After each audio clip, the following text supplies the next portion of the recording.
That was merely a zombie controlled by the immortal. If the immortal himself had taken action, the two-headed python wouldn't have lasted a moment, remarked Tang Jinchuan, his voice steady yet filled with conviction. Even Wang Gangjian, who had harbored doubts about the immortal's power, found himself nodding in agreement. The two-headed python's final stand. The python's remaining head let out a deafening wail, its pain and fury palpable. Blood poured from its severed torso, yet the beast's eyes burned with murderous resolve. Just as it prepared to launch another desperate attack, a compact, shadowy figure suddenly appeared. Boom! A fire spike pierced through the python's massive body. A heartbeat later, the explosive power of fire severed the creature at the waist. Flesh and blood scattered, shocking everyone present. The crowd erupted into murmurs. Where did that figure come from? Didn't the immortal mention Hu and Bao earlier? Two zombies must have been deployed at once. It makes sense. The first zombie was like a warrior, and the second moved like an assassin. Such is the power of an immortal. The spectators all grew, their admiration for the immortal reaching new heights. The python, a terror they couldn't defeat with all their might, had been utterly dismantled by just two of the immortal's undead minions. A miscalculated sacrifice. As Hu and Bao returned to Chu Xuan's side, their tasks complete, the remnants of the python writhed on the ground. Its vitality was astonishing. Despite its grievous wounds, it refused to die. Hiss hiss. The snake's eyes glared at Chu Xuan with a mixture of hatred and despair. Realizing it had no hope of survival, the python decided to make its death meaningful. Opening its maw wide, it expelled a vast cloud of evil chi, a last-ditch effort to obliterate its opponent. The crowd gasped, their hope turning to fear. Immortal or not, how can anyone withstand that much evil energy? Even superhumans can't endure it. Absorbing evil chi. Contrary to expectations, Chu Xuan stood motionless, a peculiar smile playing on his lips. Are you offering this to me? The evil chi, deadly to most, was nothing short of nourishment for someone practicing the blood evil demon refining scripture. As the mist of evil chi enveloped him, Chu Xuan calmly activated his cultivation technique. The malicious energy, instead of harming him, was drawn into his body and refined into pure spiritual chi. The python's triumphant glare quickly turned to bewilderment and terror. The cloud of evil chi, its ultimate weapon, vanished before its eyes, absorbed completely. The crowd's awe. He's absorbing it? Tang Jinchuan whispered, his confidence in the immortal reaffirmed. Others were less composed. Li Taimu, who had been on the verge of yelling at Chu Xuan to dodge, froze in place, his mouth hanging open.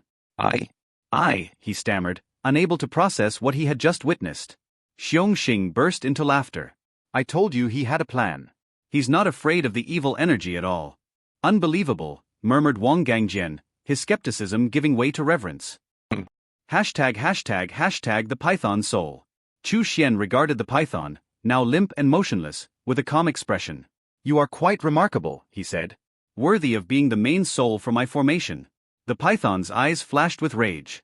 It didn't understand the meaning of Chu Xuan's words, but it recognized the condescension in his tone. Letting out a final despairing roar, it lunged at Chu Xuan, its gaping maw aiming to swallow him whole. With a casual wave of his hand, Chu Xuan unleashed the evil soul chain. The crimson chain struck with precision, severing the python's remaining head in one clean motion. The massive beast collapsed, lifeless. Chu Xuan didn't hesitate.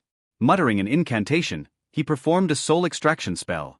A bright, translucent white soul emerged from the python's body, swirling in the air like a ghostly flame. The onlookers were struck dumb. That's its soul, someone gasped. Only an immortal could do this. Reverence and regret. Even the proud soldiers of the Linjiang army, including Xiongxing and Li Taimu, could no longer cling to their pride. They bowed their heads in awe. This is the power of an immortal, Wang Gangjian murmured. Yet for Xiongxing, all quickly gave way to regret. His arrogance had prevented him from approaching Chu Xuan sooner. If he had sought the immortal's help earlier, the Linjiang army might have avoided its heavy losses. Many lives, including key figures like Lin Xiao, could have been saved. This is all my fault, Xiongxing muttered, his heart heavy with remorse. The path forward. Chu Xuan examined the python's extracted soul with satisfaction. Perfect for my evil soul chain. Without further delay, he stored the soul and turned to his two loyal corpse puppets. Hu Bao, clean up the remains. We leave immediately. The two zombies roared in acknowledgement, carrying out their master's orders with efficiency. As the crowd watched Chu Xuan disappear into the distance, their reverence solidified into legend. The immortal, someone whispered. He's not just a man. He's a force of nature. It's not your fault, Brother Xiong. Nobody expected him to be an immortal, Li Taimu said, his voice low but reassuring as he patted Xiong Xing on the shoulder. I even told Xiaoer before coming here that immortals were just a myth, he added with a rueful smile. If such beings existed, they would have saved the planet before the apocalypse even started. Xiong Xing sighed deeply, nodding in reluctant agreement. Perhaps. Meanwhile, far above the gathered crowd, Chu Xuan vanished on his heavenly star flying sword, taking the two-headed python's body with him. To the onlookers, his departure left a sense of awe and gratitude, though for Chu Xuan, the fight had been nothing more than a means to acquire the python's main soul for his array. Unbeknownst to the crowd, their gratitude meant little to him. Brother Xiong, Li Taimu said hesitantly, the third-level psionic crystal is gone. How will we explain this when we get back? Xiong Xing's face turned grim. It's gone, and we'll report it as such. As long as it didn't fall into the hands of the ship gang, we've avoided a worse outcome. Send a detailed report of today's events back to headquarters. Understood, Li Taimu replied.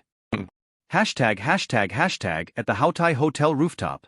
Chu Xuan landed on the Haotai Hotel's rooftop. With a flick of his hand, he released Long, Hu and Bao from the corpse nurturing tower, followed by the massive body of the two-headed python. Long crouched to examine the python's corpse with curiosity. Hu stood loyally at Chu Xuan's side, while Bao wasted no time sinking his teeth into a piece of the python's tail. Hu let out a low growl and shoved Bao, clearly scolding him. Ho ho ho. Roar. Bao protested with a whimper, reluctantly spitting out the tail. Chu Xuan chuckled, his eyes gleaming with amusement. You two performed well. Here's your reward. He flicked 2 earth evil pills toward them. Hu and Bao caught them eagerly and swallowed them without hesitation. The pills were highly coveted, instinctively craved by the corpse puppets. These potent pills could help both Hu and Bao advance to corpse generals, a significant leap in power. Long, watching enviously, growled softly, his green eyes betraying his longing for the same reward. Chu Xuan smirked. Patience, Long. Your turn will come. With a wave of his hand, he summoned a dozen ordinary corpse puppets from the tower. They swarmed the python's body like ravenous beasts, devouring it piece by piece. Though weaker than Hu, Bao, or Long, these puppets were still stronger than typical zombies.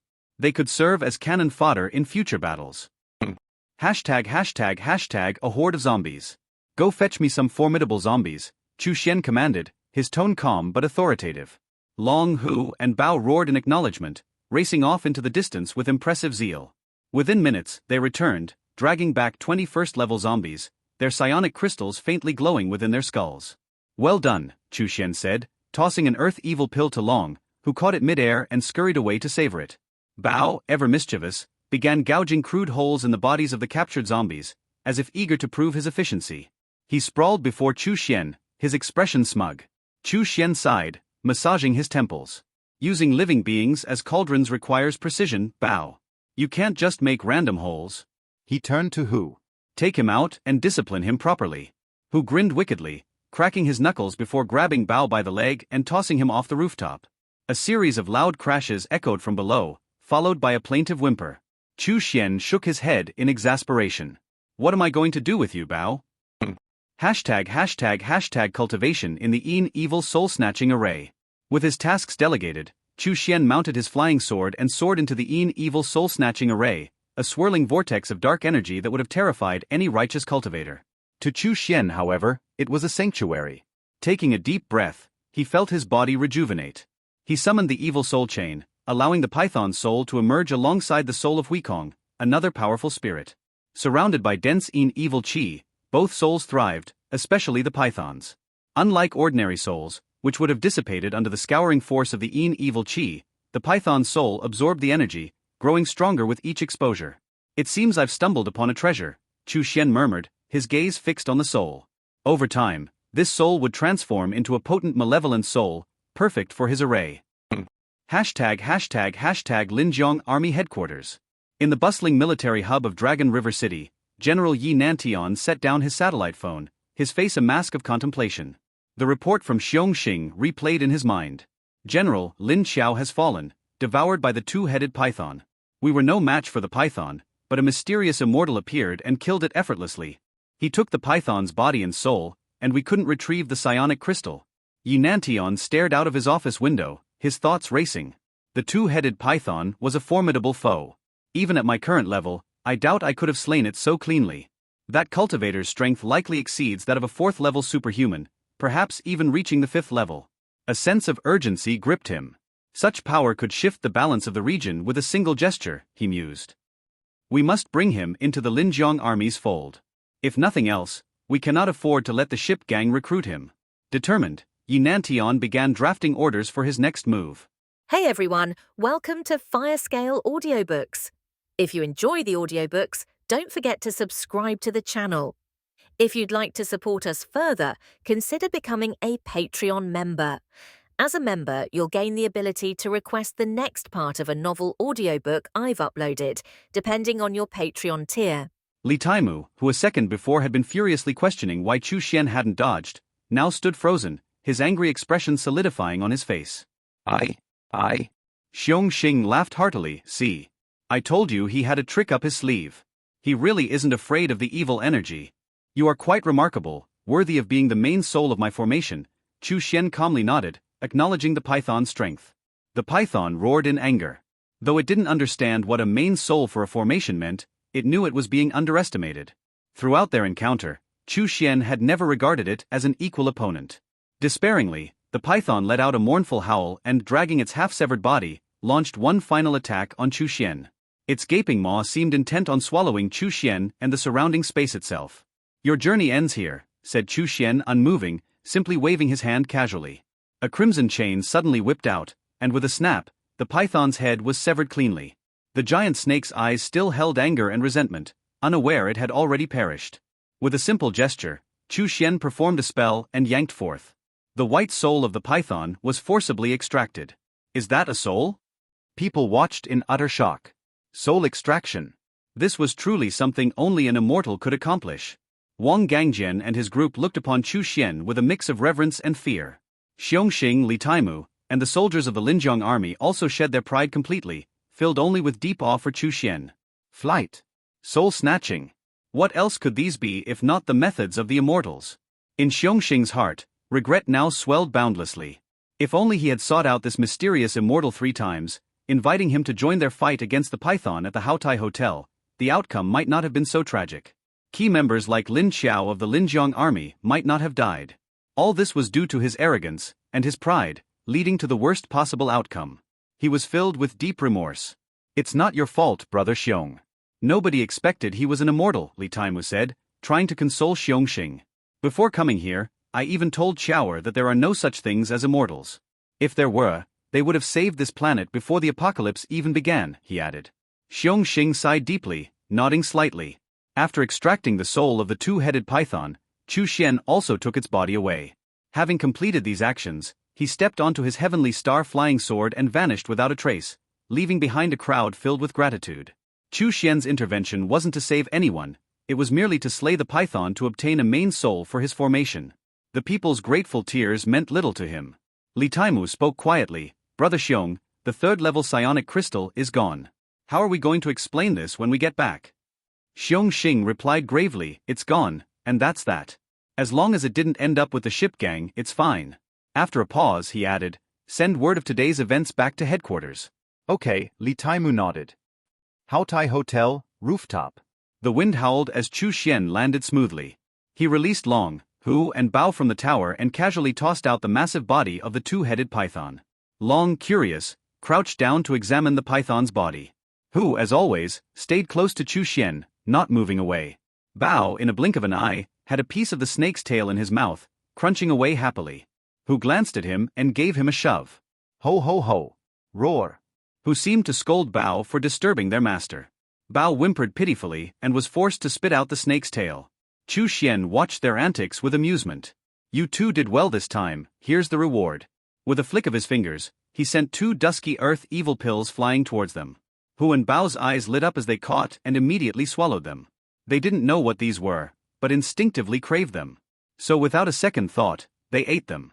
Hu and Bao had already reached the 8th level of corpse soldiers.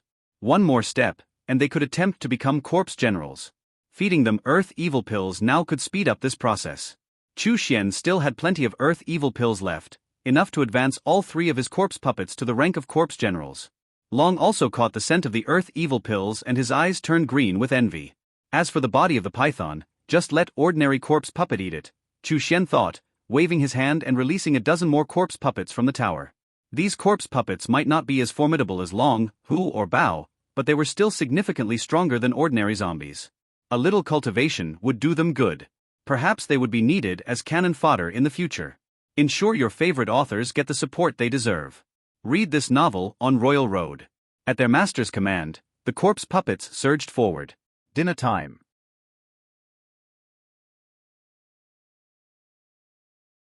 Go fetch me some formidable zombies, Chu Xuan commanded. Roar. Long Hu and Bao eagerly dashed out, showing impressive zeal in their task. In no time, they returned with 20 robust zombies, throwing them down before Chu Xuan.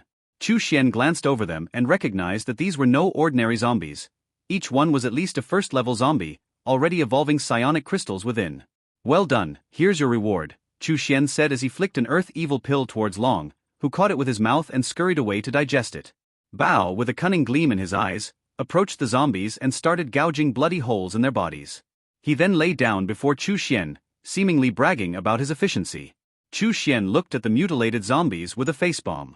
Using living beings as cauldrons requires precision in making blood holes at the convergence of blood vessels, not just random gashing.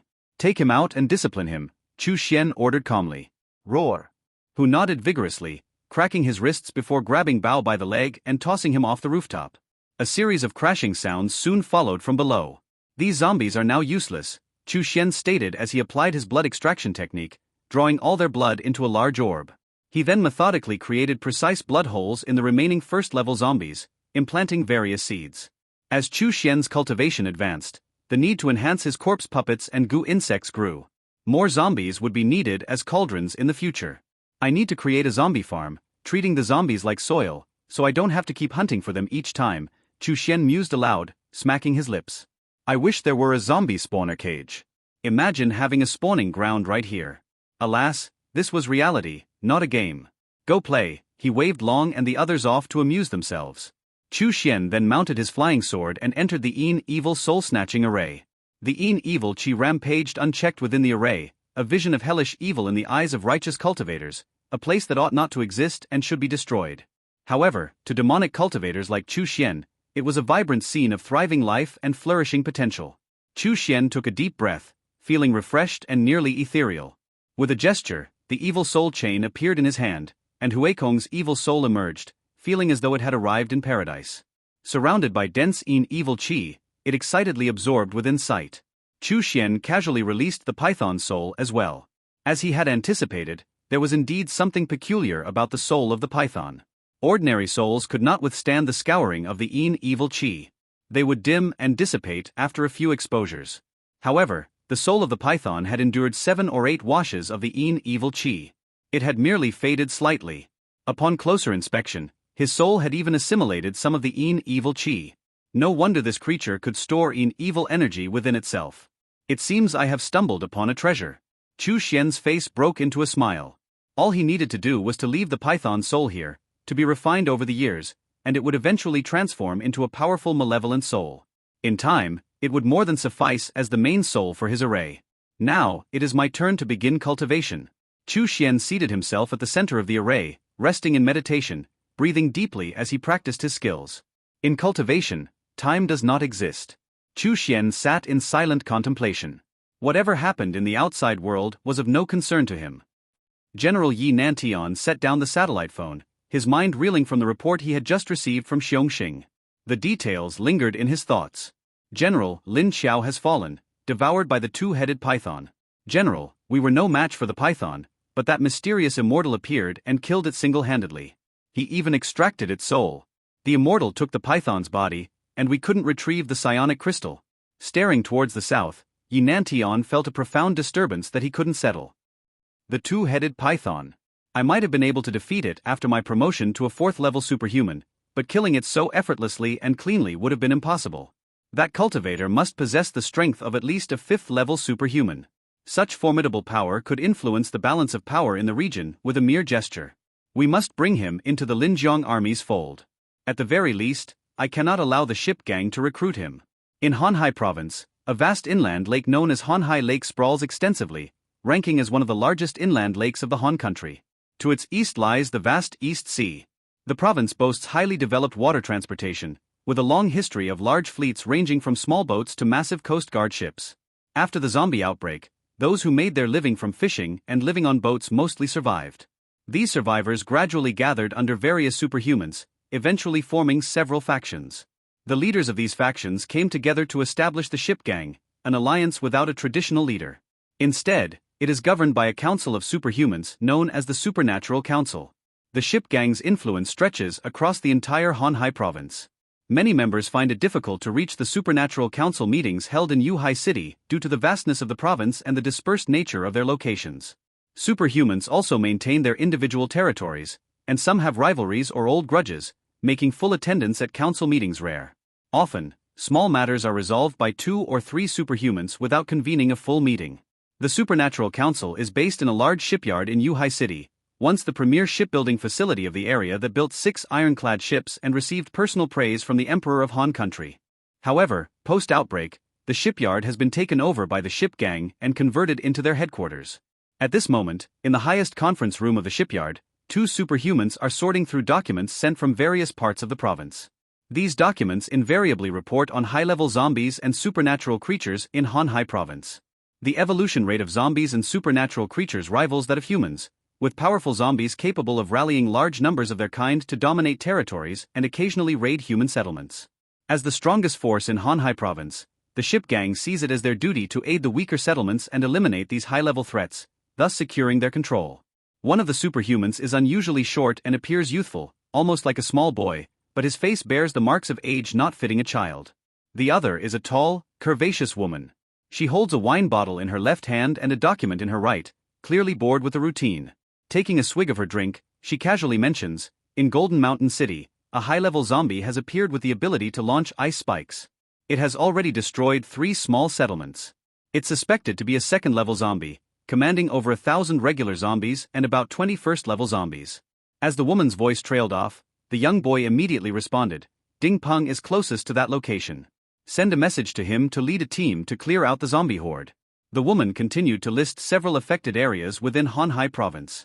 The boy was able to rapidly provide decisions for each situation in less than a second.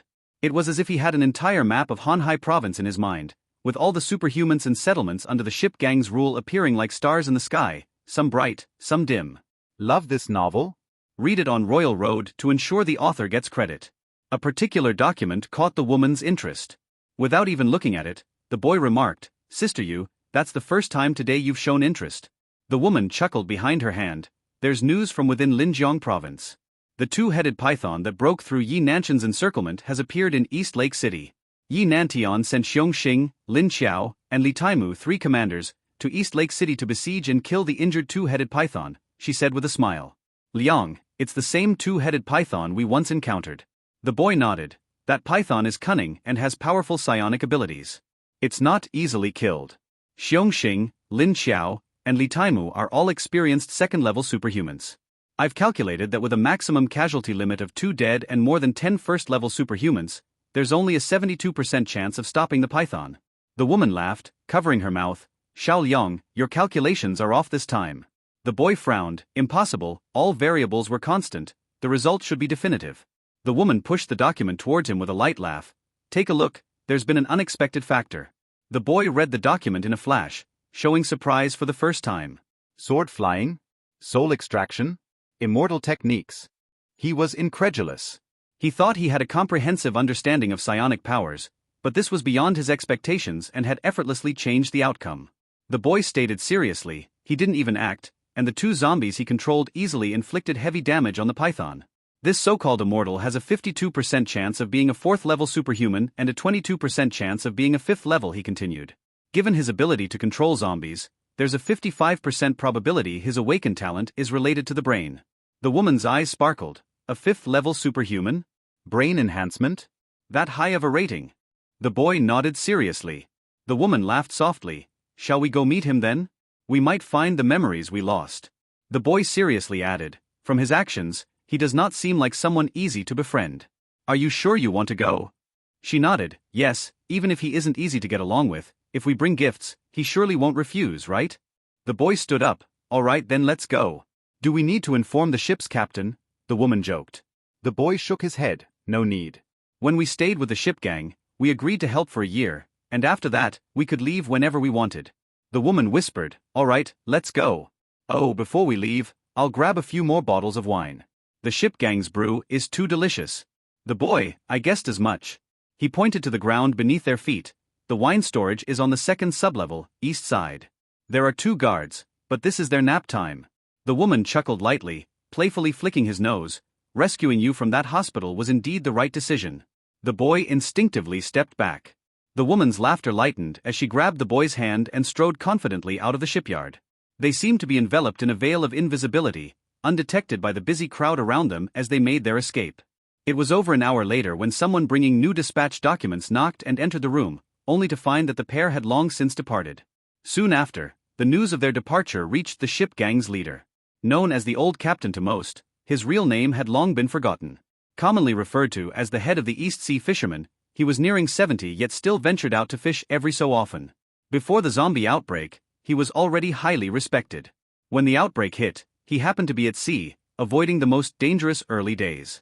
His awakening talents naturally positioned him as the leader of the fishermen, and he was eventually elected as the head of the Supernatural Council. The old captain, with his temples graying and face marked by age, still maintained a vigorous and robust demeanor. Each deep wrinkle on his face seemed to carry the briny scent of the sea breeze, a testament to his years weathering the ocean's moods. Old Captain tapped lightly on the table, reflecting on the departure of Ji Shengyu and He Shengliang, who had spent over a year with the ship gang without any indication of permanence. Now they've suddenly left, he mused. And they even took half a crate of wine with them. Recalling past conversations, he remembered, when they first joined the ship gang, they mentioned they were looking for their lost memories, hoping to get help from a superhuman with enhanced cognitive abilities. It seems they believe that the so-called immortal in Linjiang province is their target. Old Captain sighed deeply. He had rescued the pair when they were barely alive after an attack by the Zombie King. The young boy's awakened talent had greatly enhanced his brain, enabling him to process information at an incredible pace. With most of the ship gang being muscular and primarily focused on combat, He Shengliang's intellectual abilities had been a valuable asset. Initially, Old Captain had set almost no conditions for their stay, merely hoping they would choose to remain. The duo had then agreed to stay for a year as a way to repay his kindness, with the option to leave or stay afterward. He hadn't really expected them to leave. Shaking his head in resignation, Old Captain knew he couldn't have kept them if they were determined to leave. Let them go, he resolved. As for the cultivator appearing in East Lake City, Old Captain pondered, should the ship gang seek an alliance with him? Or should I just mention it at the council to ensure they don't provoke this cultivator? He sighed lightly, knowing that while the ship gang appeared strong, it was actually quite fragmented. His role as leader gave his words weight, but whether they were heeded was another matter. His thoughts then turned to a more pressing issue, the increasingly terrifying zombie empress in the north of Hanhai province. Can't let her continue to produce offspring and expand her reign unchecked. 2 years swiftly passed.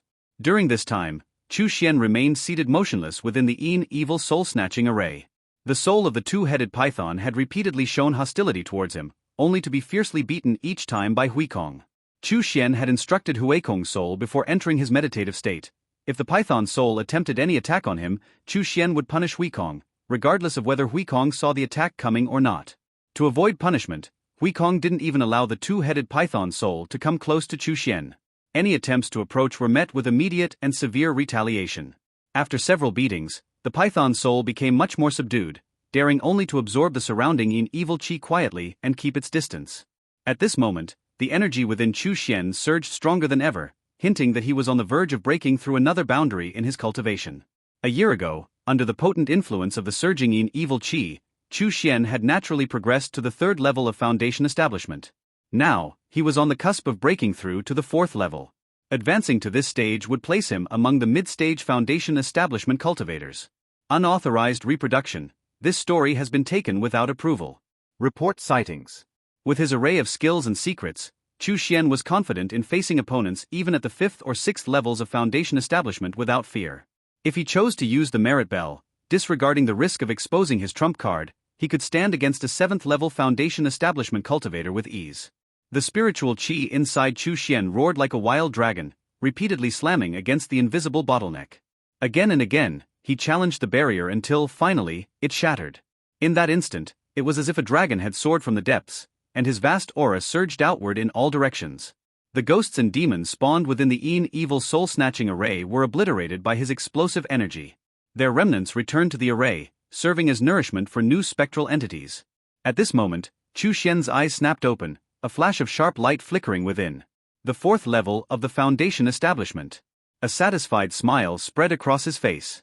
Chu Xuan sat in the array, constantly immersed in a dense concentration of pure evil qi. His cultivation progressed as swiftly as if he were consuming elixirs daily.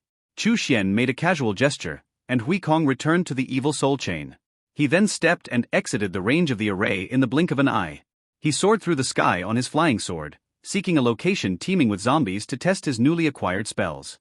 Meanwhile, in Two Dragons City, the woman and the young boy stood on the rooftop of a tall building, gazing at another peculiar building next door, which bizarrely featured veins and arteries like some sort of flesh construct. Ji Shengyu expressed some emotion. It took us 2 full years to get here, encountering numerous unexpected challenges along the way, even being chased by 5th-level zombies and supernatural beings. But at last, we've reached Shuanglong City. Just a bit further, and we'll be in East Lake City, where that cultivator resides. We need to hurry and bring a gift for our meeting with him. Their journey had been arduous, marked by both danger and the bizarre, but their goal was now within reach. With a sense of urgency and a plan to make a favorable impression, they prepared to navigate the final leg of their quest to meet the mysterious cultivator. He Shengliang's calm assessment laid out the formidable challenge ahead. Inside, there's a 4th-level zombie, 9 3rd-level zombies, and a multitude of lower-level zombies. The 4th-level zombie is a descendant of the zombie empress from the north of Hanhai province. Its abilities are quite unique. According to my calculations, you have a 72% probability of killing it, a 25% chance of a draw, and a 3% chance of dying at its hands. Are you sure you want to use it as a gift? Ji Shengyu chuckled behind her hand. Of course, only a 4th-level psionic crystal is worthy of being presented as a gift. Lower-level crystals won't catch his eye. He Shengliang nodded. Then you go ahead. I'll handle the lower-level zombies around here. The reproductive ability of that 4th-level zombie is strong. I estimate it only needs 1 day to spawn 100 zombies, including quite a few 1st-level ones. Ji Shengyu nodded with a smile and was about to move forward when he suddenly felt something and looked up sharply. Both of them immediately saw a figure flying through the air, seemingly divine. Their expressions changed slightly, and they quickly hid in the shadows of a nearby building. He Shengliang whispered, "Is that the immortal?" Ji Shengyu nodded. "What is he doing here?" At that moment, Chu Xuan hovered in front of a high-rise building. He had intended to continue onward but was stopped by the building's bizarre exterior. The building was unique, its surface covered in veins and muscle fibers, starkly different from the surrounding skyscrapers. Chu Xuan briefly scanned and detected abundant life within. It was swarming with zombies. These zombies were peculiar in appearance, smaller than the typical ones Chu Xuan had encountered, the tallest only half a person's height. They were more agile and nimble, with limbs equipped with suction pads allowing them to move quickly across walls and even ceilings. What surprised Chu Xuan even more was that these zombies lacked mouths. They could not eat. They functioned like industrious ants, transporting various organic materials into the high-rise, then heading out again, tirelessly returning. Chu Xuan's spirit extended outwards, swiftly enveloping the entire skyscraper. In a matter of a minute or two, he discerned the peculiar nature of these zombies. These lesser zombies were all spawned by a single zombie matriarch, akin to a queen bee or ant. They simply required continuous nourishment from the lesser zombies to endlessly produce zombie eggs. After a period of incubation, these eggs would hatch into more of the lesser zombies. These zombies clearly defied conventional reasoning. After all, if one were to insist on scientific explanations, zombies would be viviparous rather than oviparous. How intriguing. I wonder if such lesser zombies could serve as the soil for a zombie farm. Chu Xuan's interest grew as he watched. Stumbling upon this place by chance, he had not anticipated such an opportunity. As for the 2 survivors hidden within the skyscraper behind him, he had detected them almost immediately upon arrival. However, since they chose to remain hidden out of fear, he saw no reason to waste time exposing their refuge. Long Hu Bao, root out the zombie matriarch for me. The 3 giant corpse puppets soared out and descended at the skyscraper's entrance. They roared excitedly, storming into the group of zombies transporting food like tigers among sheep. He Shengliang and Ji Shengyu observed everything intently, their expressions solemn. The bald zombie at the forefront, the burly one following closely, and the skinny one that appears intermittently might all be level 4 zombies, Ji Shengyu noted. This cultivator is very powerful. He Shengliang remarked earnestly. Ji Shengyu teased, you're not even talking probabilities anymore, you're nervous. He Shengliang fell silent. Ji Shengyu asked, the zombie matriarch hasn't shown up yet. If it recklessly continues to hatch zombie eggs, do you think these 3 zombies can hold off? Combining the data in his mind, He Shengliang pondered rapidly. Wisps of steam even began to rise from his head, indicating the intense activity of his brain. After a moment he earnestly said, there's a 35% chance these 3 zombies could kill the matriarch, though there's a possibility of losses. As soon as the words left his mouth, Long and Hu like wild beasts charged into the skyscraper. Along the way, they left a trail of severed limbs and crushed bodies of lesser zombies. Bao, akin to an assassin, would each time appear and claim the life of a lesser zombie. Together, the 3 of them were unstoppable. Deep underground, a sudden and furious growl echoed. Clearly, the zombie matriarch, ceaselessly producing zombie eggs, had become aware that her progeny were being slaughtered en masse. Bang! Bang! Bang! Soft, yet sharp bursting sounds came from all directions. Chu Xuan's eyebrows raised. He sensed that a multitude of new lives were emerging from the depths, rushing towards the surface. As expected, it seemed the zombie eggs were being hatched prematurely under the matriarch's urging. Support creative writers by reading their stories on Royal Road, not stolen versions. Bang! Bang! Bang! Intense explosions suddenly erupted.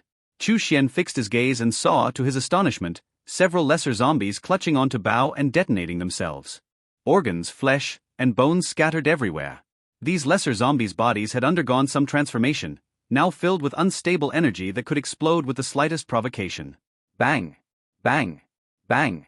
In the blink of an eye, lesser zombies emerged from the deep, clutching the 3 corpses known as Long and detonating immediately, completely disregarding their own safety. Even Long was left dazed by the continuous blasts. Particularly Bao, who was high in offense but low in defense, adept at slaying powerful foes but vulnerable to strong attacks. Chu Xuan, sharing a mental bond with Bao, instantly perceived that Bao had sustained injuries. Continuous howls of agony ensued. Hu, overhearing this, grew increasingly irritated and approached with a forceful shove. Truly a disgrace to us. Chu Xuan, however, found his interest piqued. Bao, now an 8th-level corpse soldier, was still susceptible to harm from the self-destructive lesser zombies. This indicated that the zombies and supernatural creatures of this planet indeed possessed their unique traits. At that moment, another high-pitched scream growing louder approached, and emanated from below. The zombie matriarch had awakened more zombie eggs, and more self-detonating lesser zombies were surging toward the surface.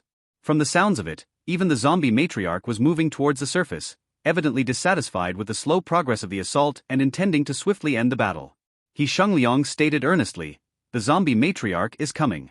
If these 3 zombies don't retreat, the one skilled in assassination has a 70% chance of being severely injured.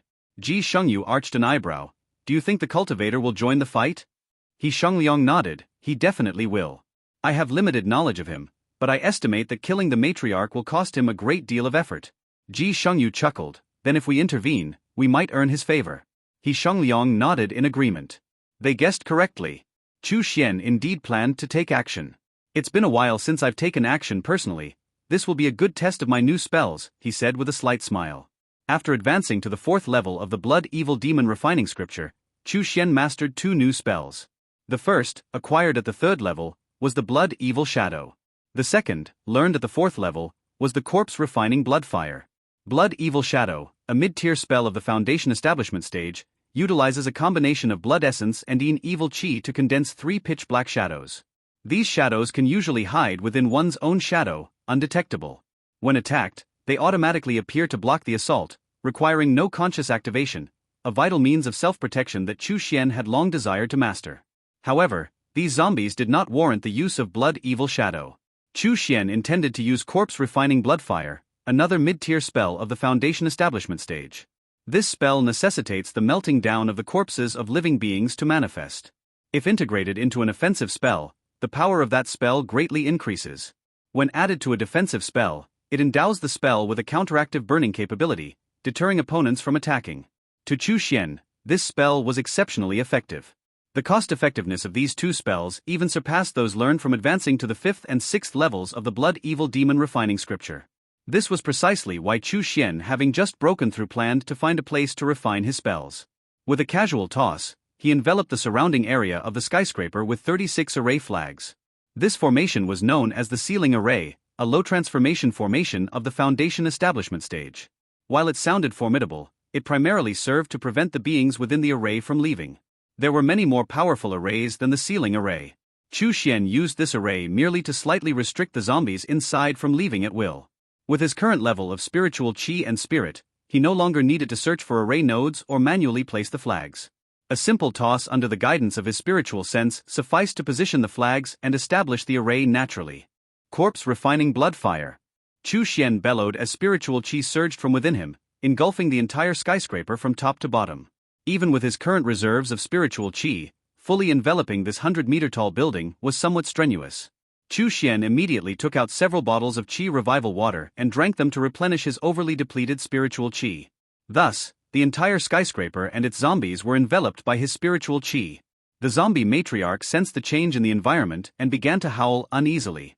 Following its directives, a portion of the lesser zombies split off and charged in 3 different directions. However, it was as if they had run into a wall of air. No matter how they charged, they could not leave a 10-meter radius around the building. The matriarch, both shocked and enraged, bellowed out. It fixated its gaze on Chu Xuan, who was suspended in midair. Its brain, no larger than a walnut, concluded that this human must be responsible for everything. If it could kill him, all problems would be solved. However, no sooner had the matriarch issued a piercing scream, directing over 300 lesser zombies toward the rooftop of the high-rise than the surrounding air seemed to ignite instantly. Boom! Flames instantly enveloped the entire building, shooting straight into the sky. The intense heat forced He Shengliang and Ji Shengyu to retreat repeatedly. What's going on? Fire!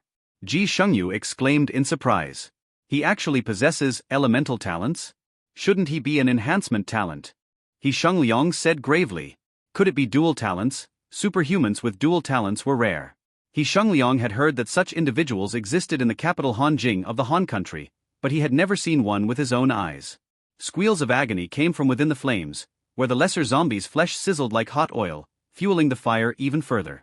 Their bones were reduced to ash. In the span of 5 to 6 minutes, every zombie within the building from the top floor to the basement was incinerated by the dreadful fire. The accumulation of corpses only made the fire burn more fiercely. This was the terrifying aspect of corpse-refining blood fire. If deployed on a large-scale battlefield, it could burn continuously for months or even years, until all corpses were completely consumed. Long Hu and Bao retreated far away, fearing even a touch of the corpse fire. Bao, in particular, ran especially fast. Long and Hu, seeing its disgraceful behavior, could hardly contain their irritation. It's all your fault, weakling. Just a few blasts from these native zombies and you're already overwhelmed, they thought disdainfully. Forcing our master to take matters into his own hands. You really deserve a beating. Long and Hu exchanged a look, an unspoken agreement between them as they both swung their arms in a coordinated motion. A slap each, and Bao's head nearly made a full 360-degree turn. Roar. Unauthorized tail usage. If you spot this story on Amazon, report the violation. Inside the high-rise, the weakened roar of the zombie matriarch could be heard. All the lesser zombies and zombie eggs it had produced had become fuel for the terrifying corpse-refining blood fire. Only the matriarch, due to its higher level and more tenacious vitality, had barely managed to cling to life, though 70% of its body had turned to char, clearly nearing death. Suddenly, the corpse-refining blood fire rapidly rolled back and ultimately extinguished completely. Footsteps sounded. The zombie matriarch lifted its head and saw the man in black approaching. He walked among the remnants of zombies like the Grim Reaper himself, having retracted the dreadful blood fire. The look in the matriarch's eyes was no longer angry but filled with endless fear. Take it back, keep it, Chu Xuan casually ordered. Who, always eager, was the first to rush forward and hoisted the matriarch on his shoulder. Chu Xuan nonchalantly threw 2 large blood pearls into the matriarch's mouth. The charred parts of its body began to regenerate at a visibly rapid rate, slowly, but resolutely. The matriarch was stunned. Such pure flesh and blood energy. Let's go, Chu Xuan said with a casual wave of his hand. Then, he and Long Hu and Bao rode the flying sword, disappearing without a trace. After Chu Xuan had left, He Shengliang and Ji Shengyu emerged from their hiding place and approached the now darkened skyscraper. The walls are cracked, the flames must have been extremely hot, Ji Shengyu whispered. He Shengliang reached out to touch the wall, immediately feeling the heat that had not yet fully dissipated. Normal people would have withdrawn their hands instantly, but he did not. Instead, He endured the burning sensation and kept his hand against the wall. After a moment he whispered, "The temperature exceeded 2000 degrees, enough to melt steel. This man," he concluded, "is too terrifying." Ji Shengyu nodded, "He's strong enough. He doesn't need our help, nor can we curry any favors with him." He Shengliang responded calmly, "The gift is gone too, he took it himself." Ji Shengyu shrugged helplessly, "Then we'll find another gift. The zombie queen has many offspring, one less won't matter." After furrowing his brows for a moment, He Shengliang finally said, "The information from the ship gang indicates there's a zombie matriarch in Fengyang City in the northern part of Hanhai province. Let's head there."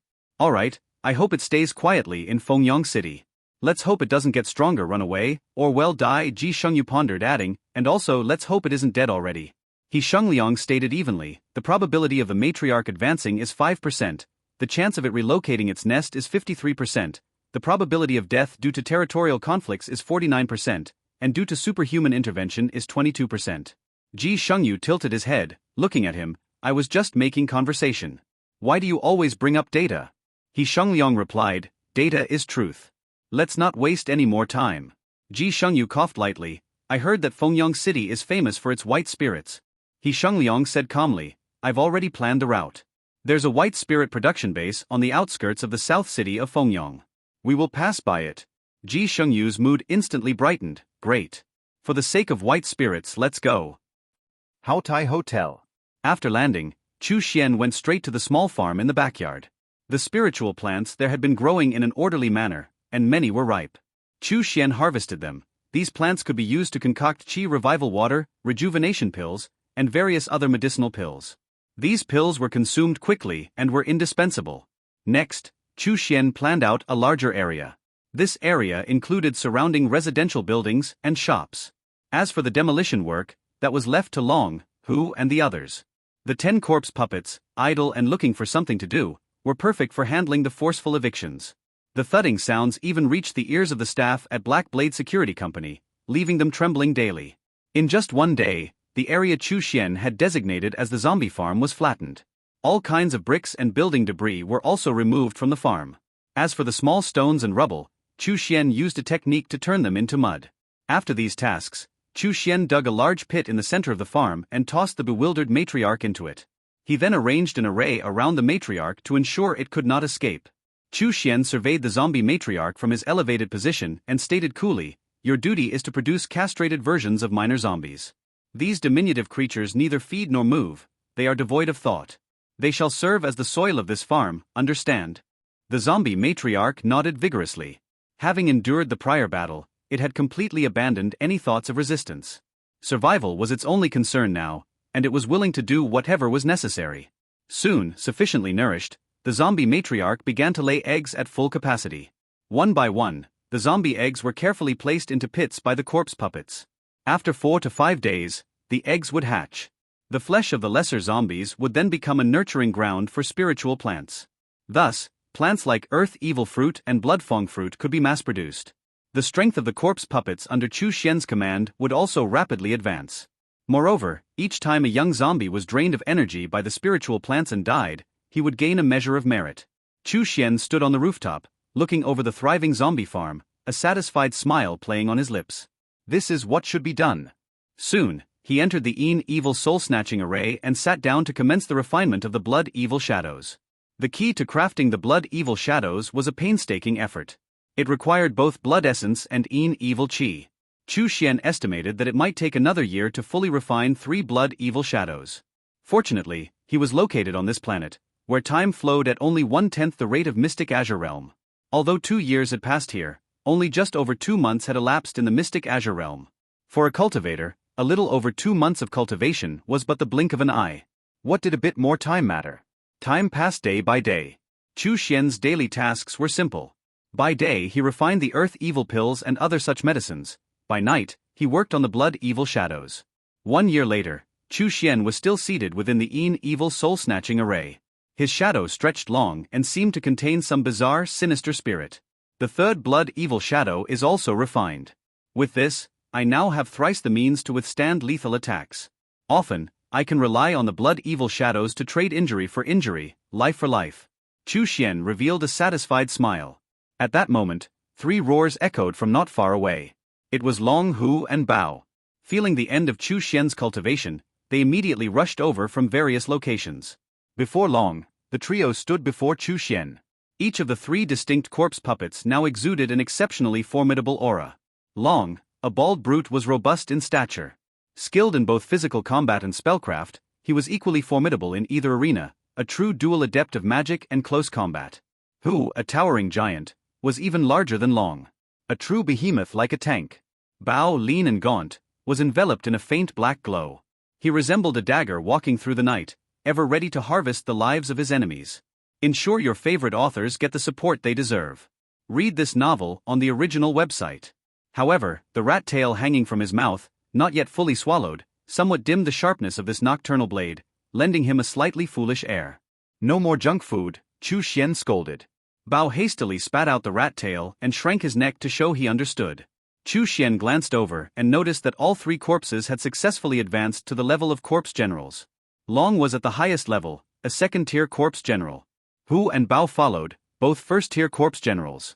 Before long, more corpse puppets gathered from all directions. These were the first batch of corpse puppets casually refined by Chu Xuan. Their levels varied, with the highest being the 8th tier and the lowest at the 5th tier. Chu Xuan held no particular expectations for their advancement, allowing them to roam freely. They only needed to be somewhat useful at critical moments. 3 corpse generals, almost equivalent to 3 foundation establishment stage cultivators. If I were still in the Mystic Azure Realm without the support of Earth Evil Pills, I couldn't have so easily cultivated 3 corpse generals. Chu Xuan smiled satisfactorily. Every visit to this zombie planet made him stronger, amassing more aces up his sleeve. Upon his return to the Mystic Azure Realm, he would no longer be the minor foundation establishment cultivator he once was. This time, he had 3 corpse generals to assist, the corpse refining Bloodfire, and the Blood Evil Shadows. His lifebound magical tool, the Evil Soul Chain, had been fully transformed and manned by Huikong.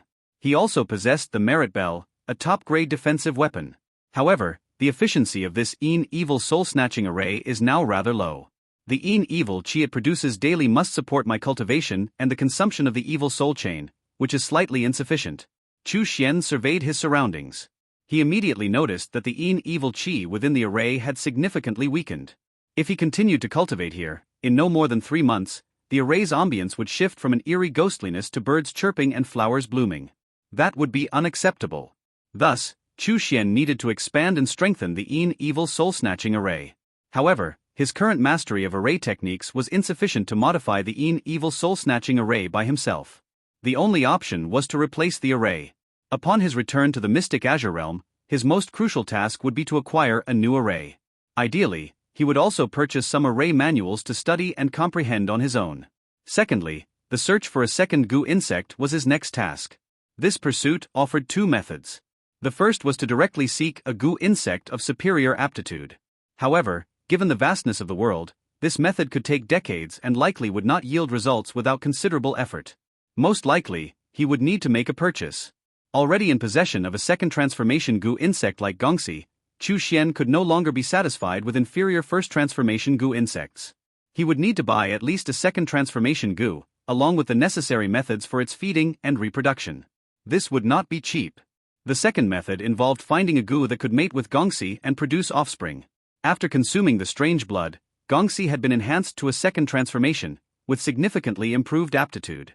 If it could mate with another second transformation or even a third transformation goo, the offspring could potentially be stronger. This method was somewhat cheaper than the first. However, it was akin to a blind box. One could never predict what kind of offspring would result. Chu Xuan planned to try both methods, not wishing to miss any opportunities. After ensuring all his affairs were in order, Chu Xuan, accompanied by Long and Bao, and having plucked the soul of the python from the array, activated the blood mirror and vanished from sight. Inside the water curtain cave, strange lights flowed and Chu Xuan materialized out of thin air. Upon appearing, he did not move but immediately calmed his mind to survey his surroundings. He detected no abnormalities. The array he had previously set up showed no signs of damage or activation, which eased his mind. Chu Xuan then took out the soul of the 2-headed python, integrating it into the array.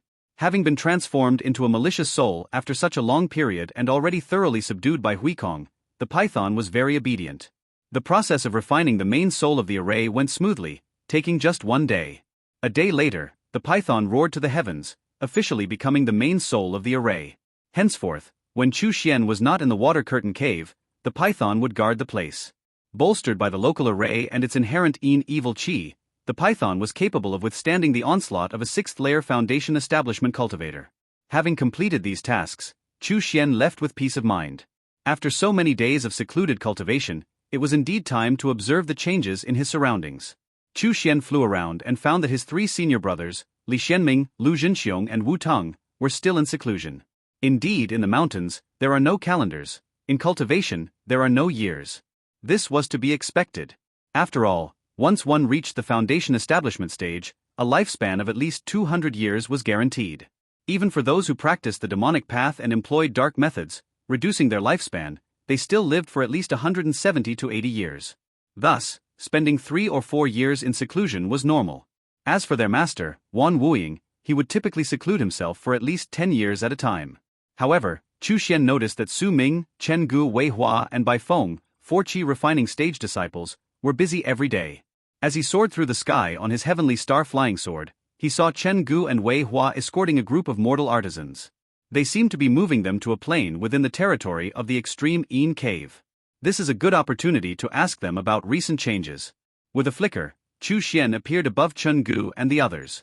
Sensing a powerful presence, Chen Gu and Wei Hua immediately tensed and prepared for confrontation. Upon realizing it was Chu Xuan, they relaxed. Chen Gu exclaimed with joy, "It's Uncle Master Chu. Uncle Master Chu, you've only been in seclusion for a few months, how come you're already out?" Chen Gu and Wei Hua were friends with Chu Xuan before. Now that Chu Xuan had advanced to the foundation establishment stage, they respectfully addressed him as Uncle Master. Deep down, they still took pride in having been friends with him. Wei Hua, addressing the mortals, announced loudly, "This is our Extreme Yin Cave's foundation establishment stage Taoist Master, Chu Xuan, Uncle Master Chu." When Chu Xuan approached with his flying sword, the mortals had already looked up to him with admiration. Now, hearing Wei Hua's introduction, their respect deepened. Foundation establishment stage Immortal Master. To these mortals, who could not cultivate, he was like a deity. "I happen to be free, I'll escort you to your destination," Chu Xuan said casually. Chen Gu and Wei Hua were touched. "Thank you, Uncle Master." The mortals were also grateful. Wu province was rife with rampant snakes, vermin, and other pests. At night, malevolent spirits and ghosts appeared. Even with Qi refining stage Taoist masters like Chen Gu and Wei Hua escorting them, casualties were inevitable. The mortality rate of the last group of mortals had even reached 30%. But now, with a foundation establishment Immortal Master appearing, their safety was much more assured. "Chen Gu, come here," Chu Xuan called, beckoning him over. Chen Gu approached Chu Xuan with his head bowed, fearing that he was about to be reprimanded for some shortcomings in his duties. Chu Xuan chuckled upon seeing his apprehension. "Relax, I'm not here to punish you. I just have some questions to ask." Chen Gu breathed a sigh of relief. "Please ask, Uncle Master." Chu Xuan gathered information about the recent months. As he suspected, there were no significant changes among the 5 orthodox sections. The escape of Wan Wuying from the Misty Manor and the death of the talented monk Huikong from the Golden Dragon Temple had dissipated into obscurity. Neither the Divine Star Sect nor the Golden Dragon Temple wanted to publicize these incidents. Such matters were not flattering.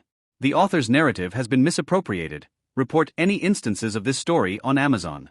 If it became widely known that Divine Star Sect, a leader among the 5 orthodox sects, had imprisoned Wan Wuying and used his blood to feed ghosts to refine sword chi, it would cause an uproar within the bounds of Yu country.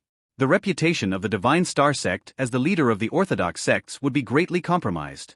All cultivators across the land would realize that both Divine Star Sect and Golden Dragon Temple, although they appeared righteous and eliminated demons and evils, were in fact hypocritical and deceitful. "Oh, Uncle Master Chu, there has been one significant issue recently." Chen Gu spoke in a low voice. "Heavenly Seal Sect is preparing to wage a major conflict against the native sects of Wu Province. It's said that a Golden Core elder from Heavenly Seal Sect was ambushed and severely injured by one of Wu Province's native sects, which has prompted them to accelerate their actions." Chu Xuan couldn't help but laugh. He had long thought Heavenly Seal Sect's actions were inefficient. They should have gathered their full strength and marched east to sweep through the native sects of Wu Province with their superior power. Instead, they had sent only a small contingent of cultivators, established the Flying Mountain Hall, and moved civilians, effectively nibbling away at their objectives rather than pushing through decisively. Now, with a Golden Core cultivator seriously injured and in pain, they were finally thinking of deploying major forces. What were they doing earlier? However, The reason wasn't hard to guess. There must be a power struggle within the Heavenly Seal sect. The native sects of Wu province were neither particularly strong nor weak. If Heavenly Seal sect deployed its full strength, it could undoubtedly sweep the native sects completely. However, in their desperation to preserve themselves, the native sects would likely fight back fiercely. Heavenly Seal sect would inevitably suffer some casualties, even deaths among their ranks. Thus, deciding which faction within the Heavenly Seal sect should expend its forces against the native sects of Wu province became a manipulable issue. No matter who it was, they would want to preserve the strength of their own faction as much as possible and strive to reap the most benefits from the victory. Wherever there are people, there is strife. Even among cultivators who enjoy extended lifespans, this is no exception. As one of the 5 orthodox sects, with its vast territory and numerous personnel, the Heavenly Seal sect naturally experiences its share of internal conflicts. Chen Gu spoke in a conspiratorial tone. Now, quite a number of cultivators have rushed over from Heavenly Seal sect's main hall to the Flying Mountain Hall. Just among the Foundation establishment stage alone, there are 5, and Qi refining stage disciples even more, around 70 to 80. And that's just the first batch. They all look disheartened, as if they are the disgruntled elements within the sect, dispatched here as a form of relegation. Chu Xuan nodded slightly. No one wants to be involved in such life-threatening tasks. Those first thrown into the battlefield often face a higher mortality rate. This first group sent to the Flying Mountain Hall were either unaffiliated or sacrificial pawns in the ongoing power struggles. Qin Gu chuckled. Uncle Master Chu, these fellows are busy trying to boost their powers, employing every means possible. They don't shy away from using demonic methods either. Chu Xian smiled faintly. Judging by your expression, it seems you've made a tidy profit from them. Qin Gu grinned like a sly fox. He, just a small profit from the Qi refining stage disciples. If Uncle Master Chu joins in, we're sure to make a killing. Chu Xian was intrigued. This was indeed a good idea. Those first batch of cultivators involved in the war would definitely do everything possible to enhance their survival chances. With his collection of blood beads, large blood beads, evil Qi, corpse puppets, and the techniques, spells and magical tools obtained from slaying orthodox cultivators, these items would certainly be in high demand. Very well. Chu Xian nodded slightly, giving Chen Gu a few thoughtful glances. Chen Gu quickly caught on and hurriedly said, I know the location of the black market. Once we've delivered this batch of mortals, I'll take Uncle Master Chu there. Chu Xian smiled slightly. This young man was proving quite resourceful. With Chu Xian, a Foundation Establishment Stage cultivator, personally emanating Foundation Establishment Stage aura and leading the escort, the journey was mostly free of incidents. Native cultivators intent on slaughtering the mortals withdrew as soon as they sensed Chu Xian's presence. Damn it. Why would a Foundation Establishment Stage cultivator escort civilians? Retreat. Chu Xian and his 2 companions eventually escorted the group of mortals to a place called Plain City. This city was under the protection of the extreme Yin Cave, and it was the first mortal city in the region. Plain City was relatively new, having been established just over 2 months ago. It contained only 2 main roads, one running east to west and the other north to south, with only a few hundred houses in total. As for the population, it numbered just over 2,000 people. It resembled more a village or a small town than a city.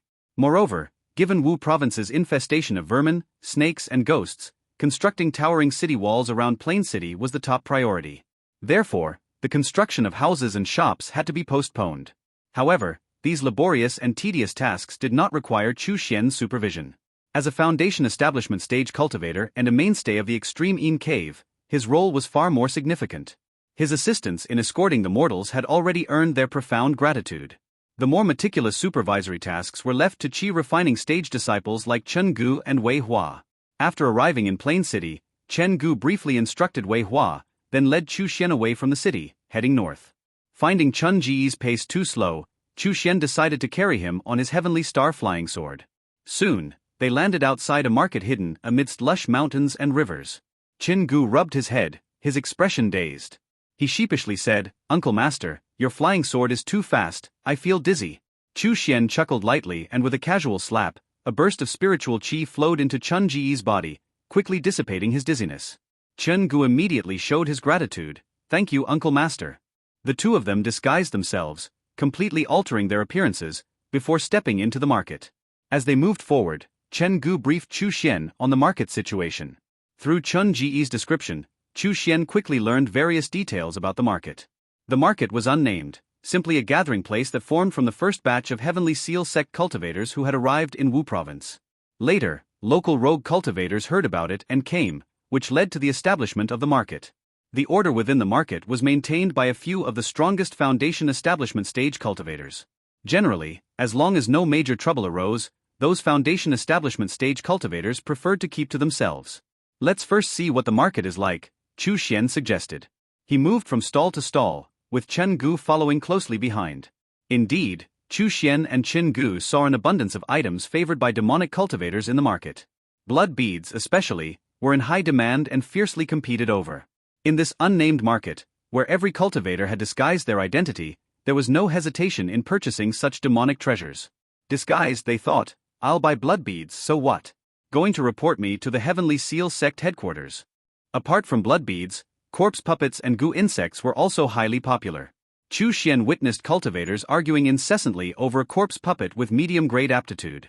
The price was driven up by all parties involved and was eventually sold for 300 small spiritual stones. Stolen content warning. This tale belongs on Royal Road. Report any occurrences elsewhere. For context, a medium-grade magic tool would typically cost around 200 small spiritual stones. The fact that this corpse puppet sold for 100 small spiritual stones more than a comparable magic tool illustrated the lengths these cultivators would go to enhance their own power. Regarding the goo insects, many appeared to be privately bred by the cultivators themselves and were now being sold. Goo insects, creatures that feed on flesh and blood, are traditionally considered part of demonic practices. It was clear, however, that many cultivators secretly bred these creatures, though unfortunately, all available were only first transformation goo, not the second transformation ones Chu Xuan was seeking. Beyond corpse puppets and goo insects, there were also pills, talismans, arrays, and magic tools, more orthodox treasures that were being sold. Chu Xuan perused these but found nothing particularly compelling. Uncle Master, I have a few regular customers who have bought many demonic beast blood beads from me. Do you want to? Chen Gu murmured quietly. Chu Xuan smiled and tossed him a storage bag. Sell these items for me. I'll give you a 10% commission. Chen Gu caught the bag and immediately opened it. He was stunned by the myriad of treasures inside. Blood beads, evil chi, low-grade and medium-grade magic tools, rejuvenating pills, chi-restoring pills. Uncle Master is too wealthy. The 10% commission on these treasures. Chen Gu swallowed hard, envisioning a small mountain of small spiritual stones tumbling toward him. However, Chen Gu did not let the prospect of wealth cloud his judgment. He cautiously said, Uncle Master, there's too much treasure here. I'm worried it might attract unwanted attention. Chu Xuan casually summoned the corpse nurturing tower and with a simple gesture, a gaunt corpse puppet that seemed to walk within the shadows appeared. Its muscles were pronounced, hinting at terrifying explosive power. Chu Xuan said coolly, Bao, follow him. Anyone who dares to harm Chen Gu will be dealt with without mercy. Roar. Bao growled lowly, baring his sharp fangs. The appearance of this corpse puppet immediately made the surrounding cultivators pause and stare. Emitting such a formidable aura, its level was obvious. It was surely a corpse general. The controller of a corpse general must be a foundation establishment stage cultivator. The other cultivators quickly bowed their heads, not daring to offend such a prominent figure in even the slightest. Chen Gu was deeply moved and assured, Uncle Master, I will definitely complete the task. Go on, I trust you. Chu Xuan patted him on the shoulder with a smile. He watched as Chen Gu departed, then strode towards the tallest building in the market. This structure was equally nondescript, unremarkable at first glance. If not for Chen Gu pointing it out as the tea house established jointly by 3 foundation establishment stage cultivators, Chu Xuan wouldn't have found anything peculiar about it. Stop, this tea house does not permit casual entry. At the entrance stood a burly chi refining stage cultivator who blocked Chu Xuan's path, speaking in a condescending tone. Chu Xuan didn't utter a word but simply unleashed his foundation establishment stage aura.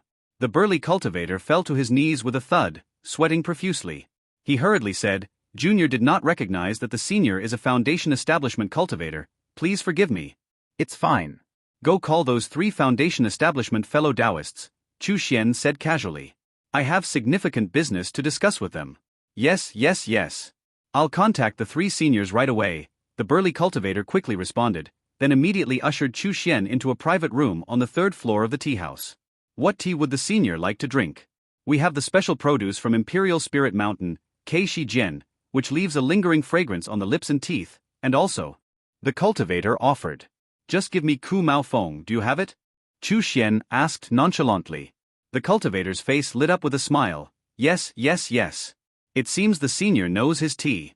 Ku Mao Feng's initial bitterness is harsh, but it has an endless aftertaste. He quickly brewed the tea for Chu Xuan and asked, "Does the senior need any pastries?" Chu Xuan waved his hand dismissively, "That's enough, just wait outside." "Yes, yes, yes. If the senior needs anything, just call me. One of the 3 Foundation establishment seniors is on his way and will arrive shortly," the cultivator said, then backed out of the room, maintaining an utmost respectful demeanor from start to finish, as if fearing any dissatisfaction from Chu Xuan could lead to severe consequences. Chu Xuan chuckled lightly. Such was the treatment for a Foundation establishment stage cultivator. In the eyes of a chi refining stage cultivator, someone at the Foundation establishment stage was akin to a big cultivator, almost like heaven itself. After drinking 2 cups of tea, a figure ascended the staircase and entered the private room on the 3rd floor where Chu Xuan was seated. Chu Xuan looked up to see a young cultivator dressed in white. This cultivator's disguise technique was not particularly sophisticated. While it might suffice for other Foundation establishment stage cultivators, Chu Xuan had spent years mastering the art of disguise to evade the relentless pursuits of orthodox cultivators. He had reached a level of mastery where unless a golden core master appeared, his true identity remained undetectable. But this young cultivator in front of him, Chu Xuan saw right through him. The young man's true face appeared quite youthful. To have reached the Foundation establishment stage at such an age suggested notable talent. Yet, he was sent to Wu province as part of the first wave of cultivators to assault the native sects, a victim of factional struggles within his sect. "Greetings, fellow Taoist. My name is Song Feng. May I ask how to address you?" the young cultivator asked with a smile. Chu Xuan casually responded, "Heliong." After all, they were both using pseudonyms. Any name would do. Song Feng smiled and asked, "What do you have for sale, fellow Taoist? What do you need?" Chu Xuan casually flicked a large blood bead towards him. Song Feng caught it and examined it closely, his expression turning to surprise. The blood bead was of exceptional quality, perfectly round and smooth.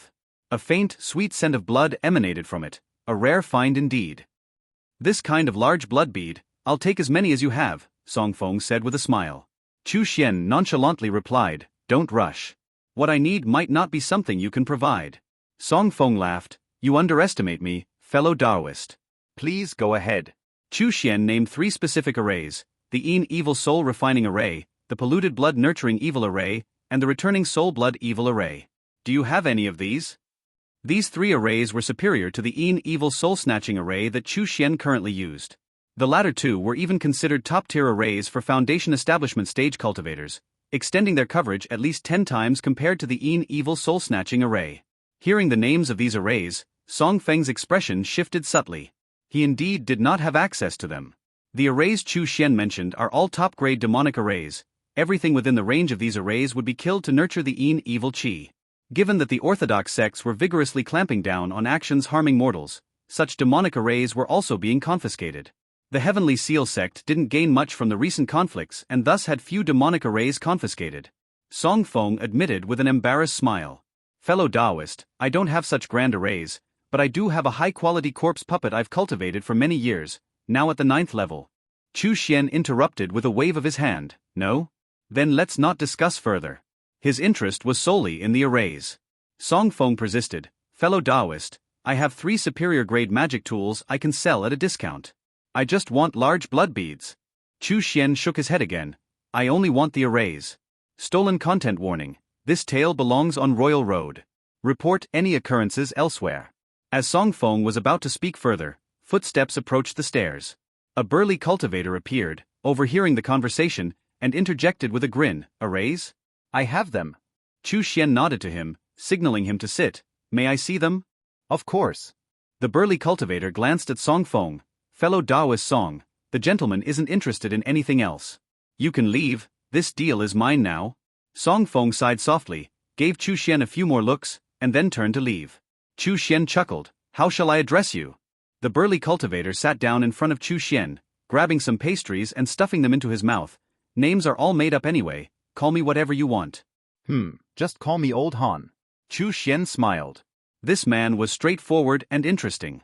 Old Han pulled out a set of array discs from his storage bag. "Here, the Nurturing Evil Array, take a look." Chu Xuan glanced at it and frowned. "This Nurturing Evil Array is only mid-tier for the Foundation establishment stage. I don't need it." With a resigned smile, the Han-named cultivator said, "Fellow Taoist, the grand formations you specifically requested have long since vanished. I suspect that even the remnants of the Infinite Sect may not possess such grand formations. This nurturing evil array is quite sufficient, and I will include a tome of array secrets as a bonus. If you have some talent for formations, you might be able to combine this nurturing array with other grand formations, perhaps meeting your requirements. Saying this, the cultivator pushed forward a thin booklet. The cover bore 5 words, Illustrated Guide to Demonic Arrays. Chu Xuan briefly perused it. He found it contained numerous arrays for the foundation establishment stage and chi refining stage, all categorized as demonic methods. Clearly, it was the work of some master of arrays who favored studying unconventional paths. It will suffice. Name your price. Chu Xuan nodded, flicking a large blood pearl toward him. The Han-named cultivator turned it over in his hands repeatedly, marveling, well, such a quality blood pearl. How many cities did you slaughter? Strange, I've heard no recent news of any mortal cities being ravaged. Chu Xuan did not respond, merely sipping his tea. The robust cultivator clearly sought to probe him, but naturally, he would reveal nothing. Seeing his probing yielded no fruit, the robust cultivator was not angered. He chuckled lightly. If they are all of this quality, I can offer a higher price, 50 small spiritual stones for each large blood pearl. My nurturing evil array, along with the illustrated guide to demonic arrays, roughly amounts to 500 small spiritual stones. Just give me 10 large blood pearls. Chu Xuan nodded. The usual rate for a large blood pearl was 40 small spiritual stones each. However, with the dissolution of the Infinite Sect, the difficulty of crafting large blood pearls had sharply increased, naturally driving up their price. To his surprise, they had now reached 50 small spiritual stones each. Here you go. Chu Xuan flicked 10 large blood pearls towards him. The burly cultivator, with a mischievous laugh, caught them and said, Good, remember to look me up if you have more such deals. I have plenty more items here. Corpse puppets, goo insects, blood techniques, sinister pills, demonic talismans. Chu Xuan's interest was piqued. Do you have any second transformation goo? The burly cultivator blinked. Second transformation goo? Those are rare. But I know someone who has bred many goo insects, including some second transformation ones. I could connect you. Chu Xuan nodded. Okay. After speaking, he tossed a few more blood pearls. There will be a generous reward once the matter is settled. The cultivator laughed. Straightforward. I like your style. However, that person hasn't arrived in Wu province yet. When he does, I'll contact you. Chu Xuan nodded, leaving behind a mother-child stone. When the time comes, crush this jade, and I will be informed. The mother-child stone is comprised of a mother and child stone. Should the child stone be shattered, the mother stone will also show cracks, no matter the distance. He should have left a sound-transmitting jade. But he couldn't stay in the cave waiting indefinitely. If he were to cultivate on the zombie planet, the sound-transmitting jade would not serve its purpose. Thus, he left the mother-child stone. All right, the cultivator named Old Han nodded, watching Chu Xuan depart. Standing on the 3rd floor, he looked through the window at Chu Xuan's retreating figure, stroking his chin thoughtfully. Such stable spiritual chi and his disguise technique shows no flaws, unlike that Song Feng, who was seen through at a glance. This man could produce 10 large blood pearls in one go. Clearly he has more hidden away. Wonder where he got these large blood pearls from. Forget it, better not to act rashly given his unknown strength. Who knows what else he has up his sleeve? The cultivator shook his head, cautiously withdrawing his gaze. After the gaze of the Han cultivator shifted away, Chu Xuan finally relaxed the grip on his clenched right hand. His 6th sense was particularly sharp, perceiving the other's stare immediately. However, since the cultivator neither followed nor harbored any murderous intent, Chu Xuan felt no need to act. He knows his place, he thought. Leaving the tea house, Chu Xuan quickly located Chen Gu at a stall.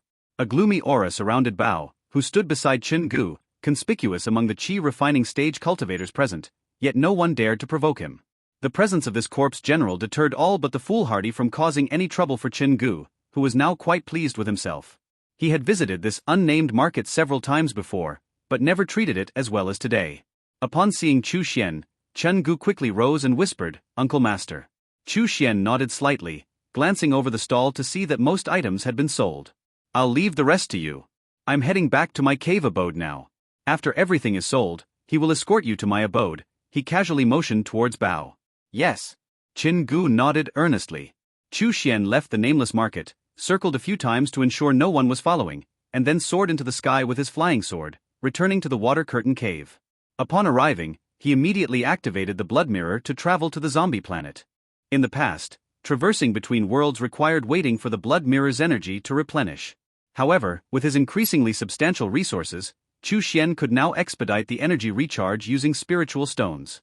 Presently, the illustrated guide to demonic arrays requires lengthy contemplation. Naturally, he would not undertake this in the Mystic Azure Realm.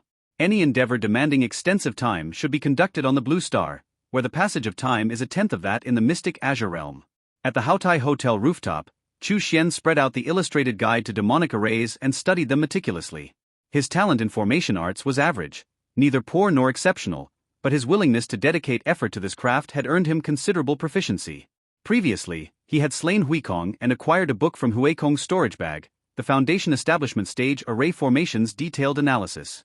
This book contained only partial arrays for the Foundation Establishment Stage, primarily from the Divine Star Sect and Golden Dragon Temple, marked by a strong Orthodox sect influence, which Chu Xuan found inapplicable.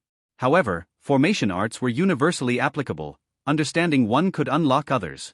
By studying deeply, he unearthed many subtleties.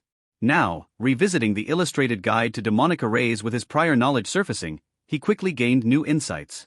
So that's it. This is the secret to nurturing evil array. The first step is to kill the beings within it. The second step is to combine the resentment of the beings within Qi to cultivate in evil Qi. I already have the formation for the second step, only the first is missing. If you stumble upon this tale on Amazon, it's taken without the author's consent. Report it. Chu Xuan followed the diagrams and soon selected the formation best suited for his needs, the soul-capturing array. This array, a premium Qi refining stage formation, was typically inscribed on surfaces of magical tools like copper bells or chimes. Upon sounding, it could captivate the soul, seizing the initiative in battle. Chu Xuan planned to integrate the soul-capturing array with the nurturing evil array. Within this range, the souls of living beings would be extracted, leading to their death. The resultant resentment and in Qi would amalgamate, forming in evil Qi. These souls, transformed under the influence of in evil Qi into ghosts, would gradually strengthen. Over time, these ghosts would bolster his myriad souls banner, a win-win indeed. He wins twice. Without hesitation, Chu Xuan entered the nascent in evil soul-capturing formation, harvesting the fledgling ghosts into his myriad souls banner, then dismantling the formation to replan its position. With East Lake City now largely free of zombies, he chose not to set the formation there.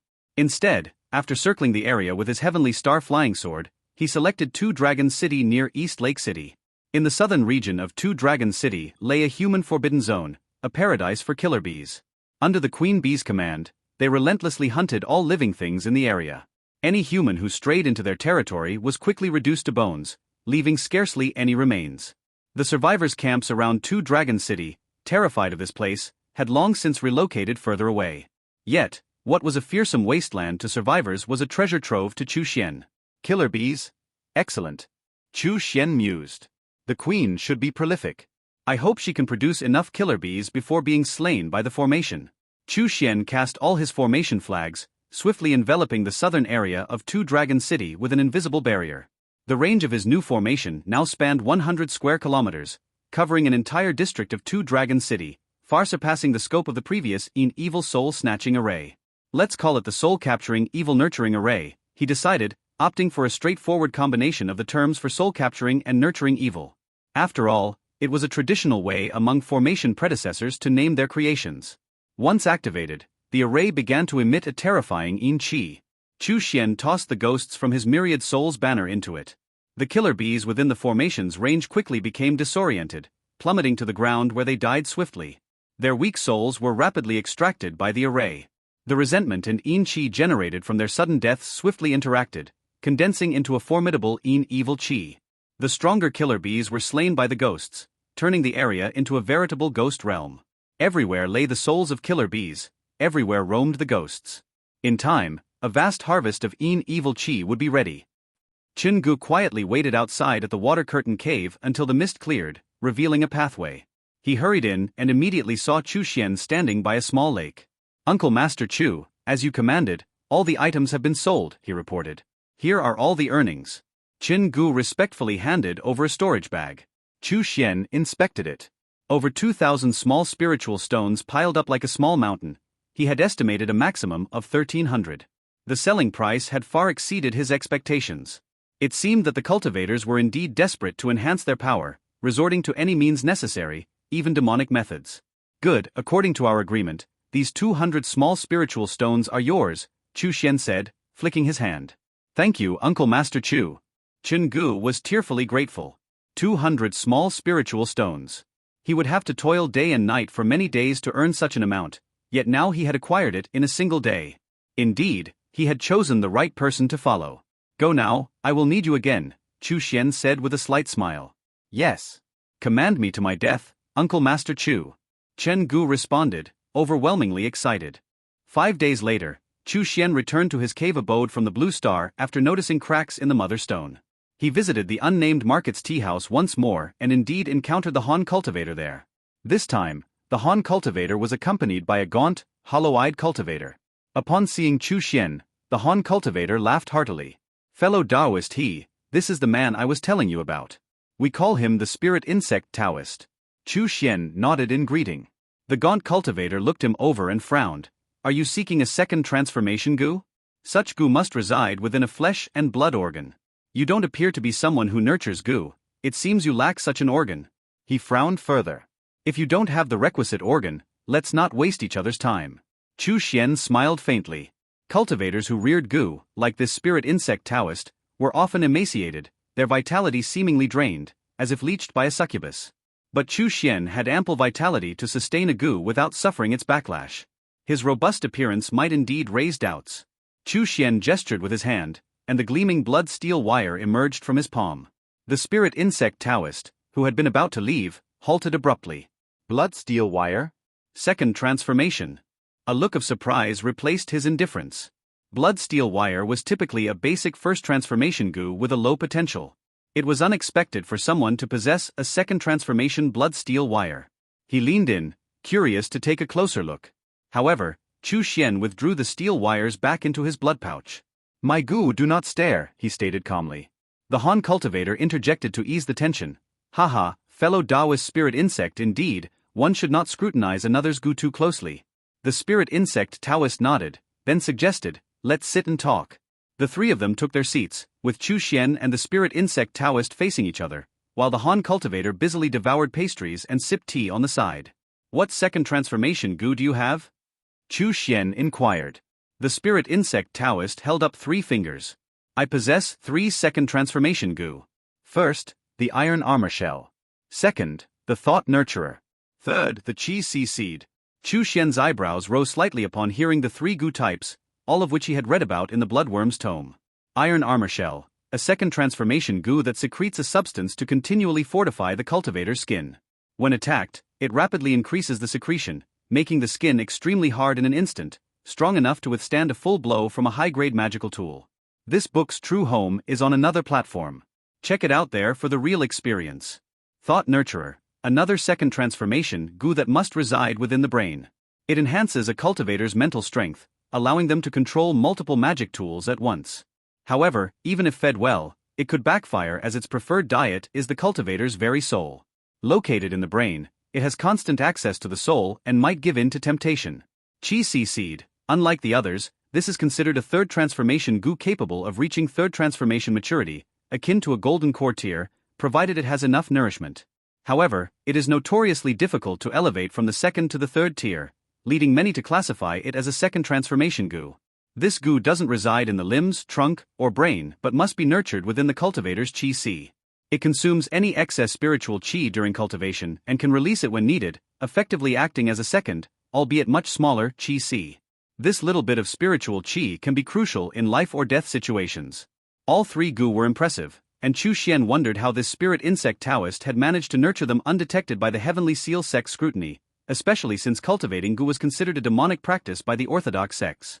These 3 are quite remarkable. Name your price, Chu Xuan nodded.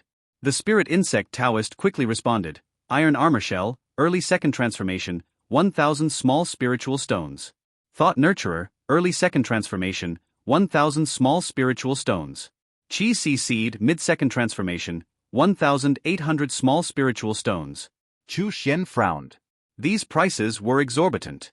Typically, Early Second Transformation Gu was priced between mid-grade and high-grade magical tools, usually around 500 small spiritual stones. The Spirit Insect Taoist had doubled the going rate. Clearly, He was trying to take advantage of Chu Xuan's apparent wealth. Even though Chu Xuan had plenty of spirit stones, he was not about to spend them recklessly. The Han cultivator interjected to support the spirit insect Taoist. Fellow Taoist it's normal for prices to rise these days. You know why, don't you? Chu Xuan considered for a moment, then suddenly asked, what's the price for a single mating of the goo? The spirit insect Taoist was taken aback, then scoffed, you think you can try mating goo? After investing huge efforts, you might end up with nothing but a deformed goo. I advise you to abandon this idea and just buy a second transformation goo. He now saw Chu Xuan as a novice in goo cultivation, likely inspired by something he read and eager to experiment himself. Chu Xuan remained calm. Just tell me the price. As for the results, I'll bear them, it doesn't concern you. The spirit insect Taoist snorted, for the 3 goo, each mating session will cost 50 small spiritual stones. Chu Xuan nodded. This price was acceptable, far more so than the previous outrageous figures for the goo themselves. The spirit insect Taoist added, the mating process must be completed here. That's fine, Chu Xuan agreed. Soon, the iron armor shell, thought nurturer, and chi si seed were sequentially mated with the steel wire. There's no reproductive isolation among goo, any can mate with any other, though the offspring might be bizarre. While strong offspring were rare, weak and deformed ones were common.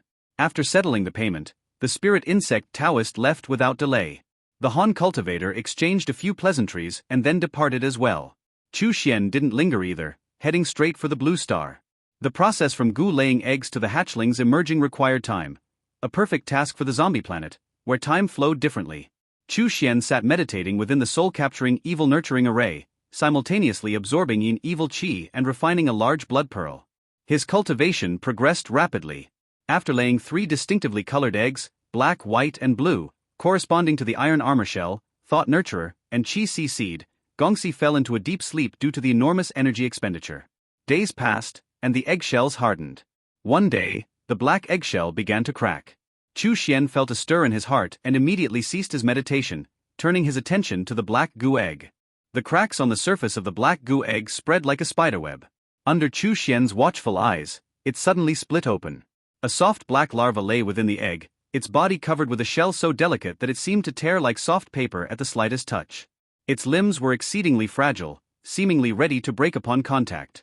Born feeble, the vitality of the larva dwindled away like unraveling threads. This larva, a product of the mating between the iron armor shell and the blood steel wire, was a deformed creation. It died a pitiful death without even needing Chu Xuan's intervention. He shook his head. It appeared this mating attempt had failed. The failure of goo mating was a common occurrence. Even if other goo breeders had successfully mated the iron armor shell and blood steel wire, success was not guaranteed in Chu Xuan's case. After all, each goo had its unique dietary and developmental requirements. Even highly skilled goo breeders could only document which goo pairings had a higher chance of success. They could never guarantee a perfect outcome. Undeterred, Chu Xuan calmed his mind and continued his cultivation, waiting for the next 2 eggs to hatch. A month later, both of the remaining eggs developed cracks. Under Chu Xuan's gaze, 2 slightly transparent larvae emerged sequentially.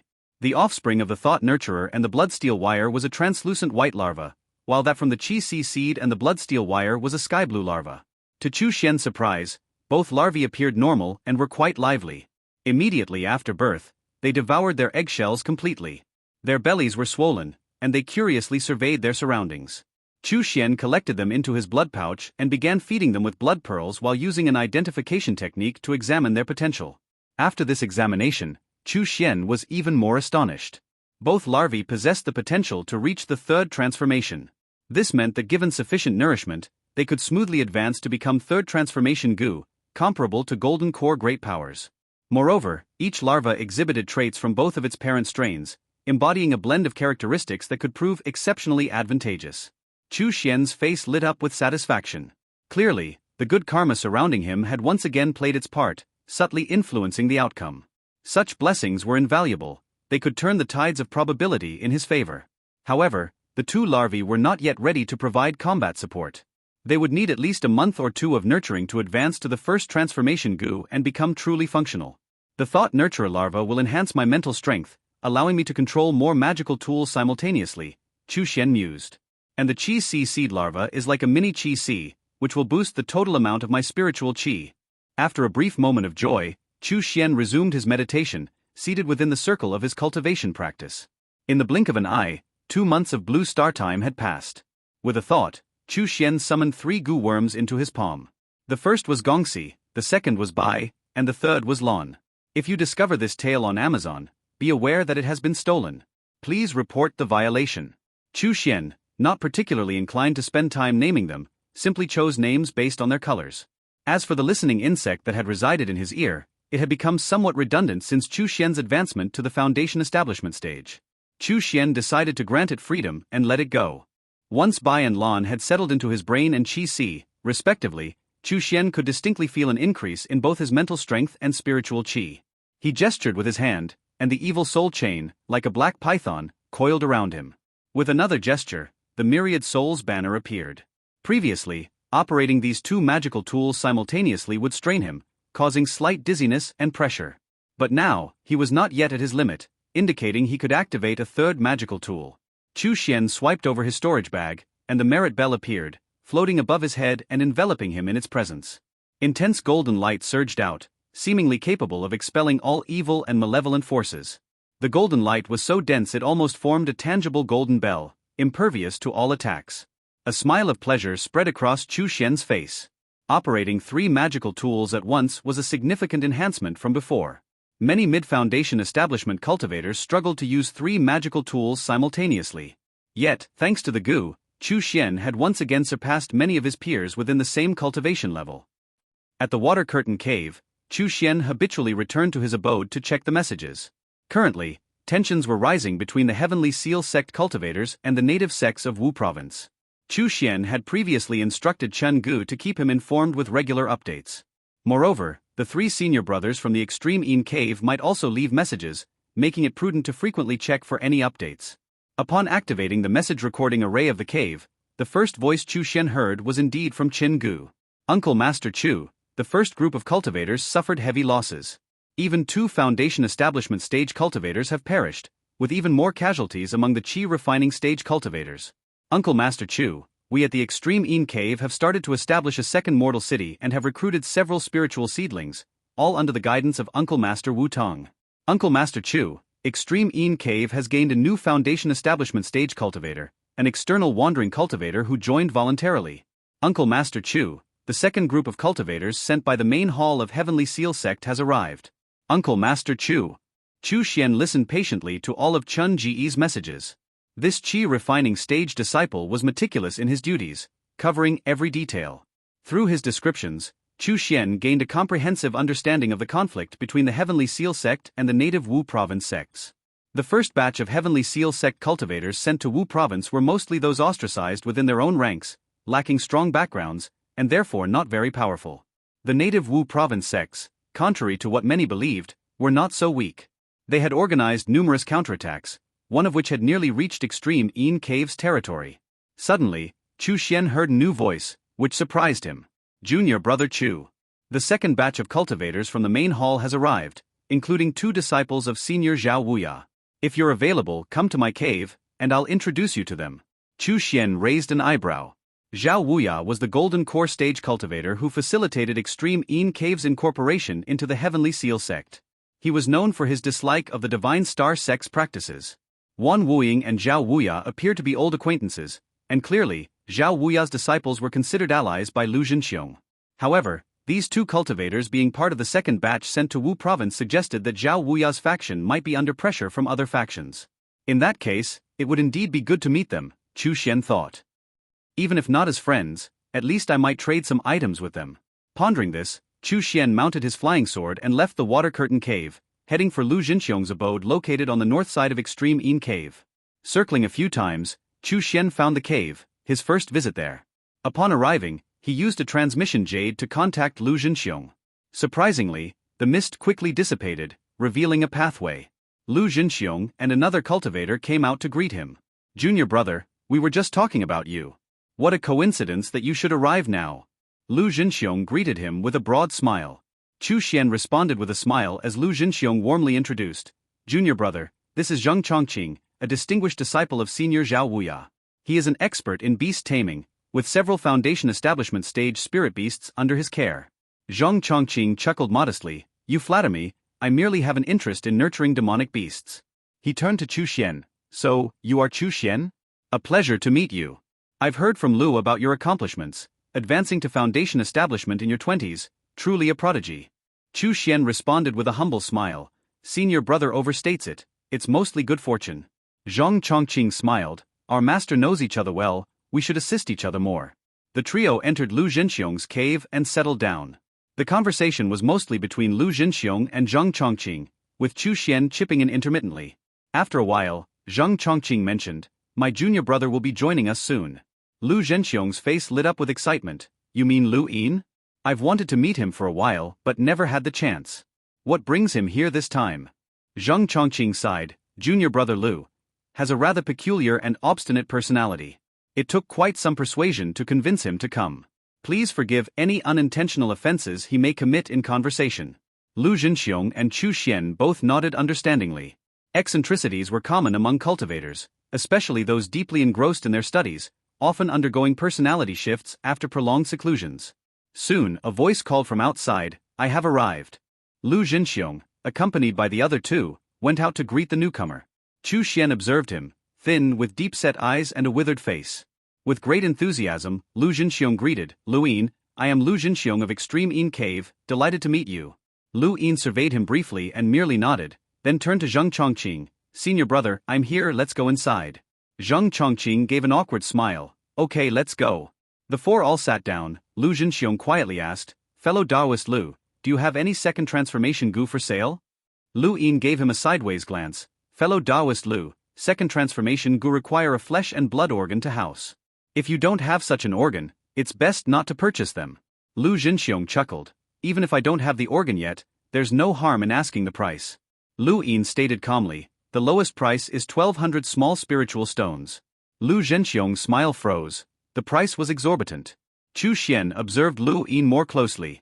Although his appearance was not familiar, the tone of his voice gave him away. He guessed the man's identity. It was indeed the spirit insect Taoist he had met that day in the tea house at the nameless market. Their demeanor was too similar, both equally discomforting. Zhang Chongqing spoke in a grave tone. Junior brother Lu, fellow Taoist Lu's master is the venerable Wan Wuying, a long-standing acquaintance of our own master. We will surely need to support one another in the future. Could you not lower the price somewhat? This tale has been pilfered from Royal Road. If found on Amazon, kindly file a report. Lu Yin, showing a trace of impatience, nevertheless nodded, then let it be 1,000 spirit stones. I can go no lower. The negotiations between Lu Zhenxiong and Lu Yin, however, never reached a consensus. Eventually, Lu Yin, tired of the conversation, took his leave prematurely. Zhang Chongqing offered his apologies to Lu Zhenxiong and followed suit. After their departure, Lu Zhenxiong furrowed his brows and sighed deeply. Senior brother, is this Lu Yin truly formidable? Chu Xuan inquired. Lu Zhenxiong replied somberly, I've made inquiries. Within the hidden circles of the Heavenly Seal sect who cultivate goo, foundation establishment stage cultivators are few, and Lu Yin is acknowledged as the most adept among them. His cultivated goo are both powerful and tractable, Lu continued. Pity we could not reach an agreement. Lu Zhenxiong sighed lightly. Our lineage of Extreme Yin Cave has lost much of its heritage in goo cultivation, with only the bloodworm's tome remaining. To strengthen ourselves, we are forced to rely on others.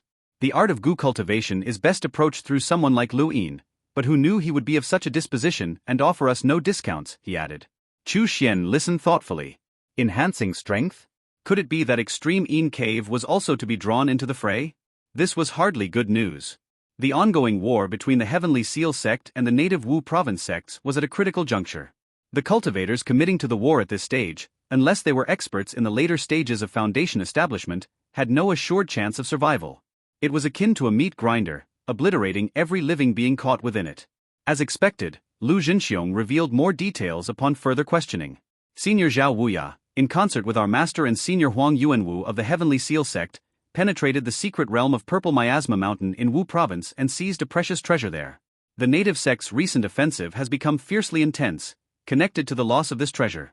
Hence, the main hall of the Heavenly Seal sect has decreed that our lineage of Extreme Yin Cave must also enter the war. Lu Zhenxiong gave a bitter smile. A chill ran through Chu Xuan's heart. Currently at only the 4th level of foundation establishment, though he possessed more aces and could outmatch those at the 5th level, facing an expert at the late stages of foundation establishment could still lead to a disastrous defeat or even death. Once Extreme Yin Cave committed to the war, his likelihood of dying would significantly increase. If it comes to it, I will retreat to the Blue Star, Chu Xuan resolved inwardly. Once I advance the blood evil demon refining scripture to the 7th layer and reach the later stages of foundation establishment, returning here will not be too late. His greatest trump card was his ability to traverse between worlds using the blood mirror. If survival here became untenable, the Blue Star would be his refuge. Junior brother, that is the state of affairs, Lu Jinxiong explained earnestly. That's why I am exerting every effort to augment my strength. Senior brother Li and senior brother Wu are also tirelessly working on their own enhancements. Lu Jinxiong then turned to Chu Xuan. You two should devote more attention to strengthening yourself. Chu Xuan nodded in agreement. Suddenly, Lu Jinxiong seemed to recall something important and quickly added, you might try your luck at the nameless market. Recently, a mysterious figure has appeared, selling a considerable quantity of large blood pearls. Chu Xuan felt an inward amusement. The mysterious person? Was that not himself? However, he maintained his composure and nodded seriously. By the way, the master has recently accepted a new disciple from a cultivator family in the northern part of Wu province, previously under the domain of Imperial Spirit Mountain, Lu Jinxiong continued.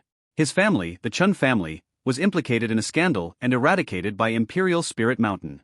He managed to escape and made his way here, taking refuge in our extreme Yin cave. His name is Chen Zhaofeng, and his talents are commendable, on par with senior brother Li.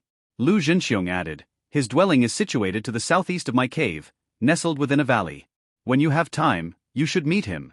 We will soon be joining the war, and having an additional ally can only be advantageous. Chu Xuan nodded, thank you for the reminder, senior brother. Indeed, it would be prudent to meet other Foundation establishment stage cultivators of extreme Yin Cave. However, since he planned to avoid this meat grinder of war, there seemed little need to engage deeply with Chen Zhaofeng. After leaving Lu Jinxiong's abode, Chu Xuan headed towards Chen Zhaofeng's dwelling. Finding no one at home, Chu Xuan left a message indicating his visit and intention to meet, without elaborating further. At the Water Curtain Cave, another month slipped by, equivalent to 10 months on the Blue Star. Chu Xuan spent the majority of this time entrenched in the soul-capturing evil-nurturing array situated in Two Dragon City, honing his skills. Whenever the spiritual plants ripened or it was time to harvest large blood pearls, he would depart from this world to the nameless market to exchange these goods for the resources he required. Each visit to the market saw him donning a different guise. Having mastered the art of disguise, he had used 3 different identities thus far.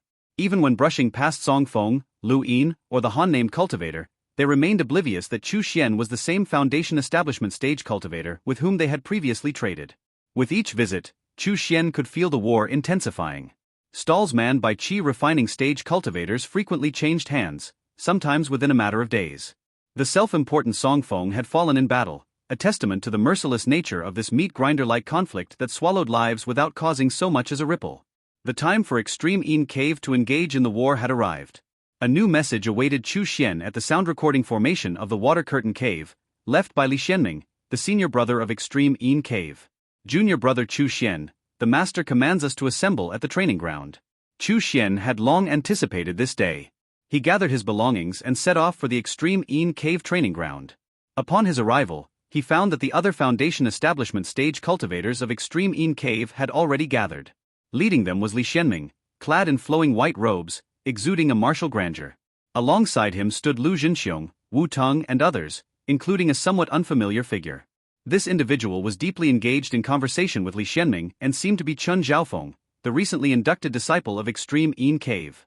Junior brother.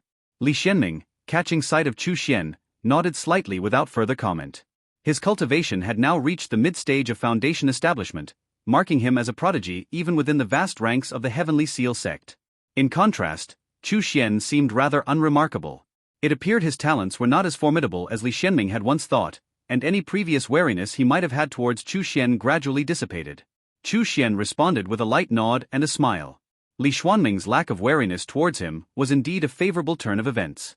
Previously, he had harbored concerns that the senior brother of Extreme Yin Cave might harbor jealousy, potentially forcing Chu Xuan into a dire confrontation.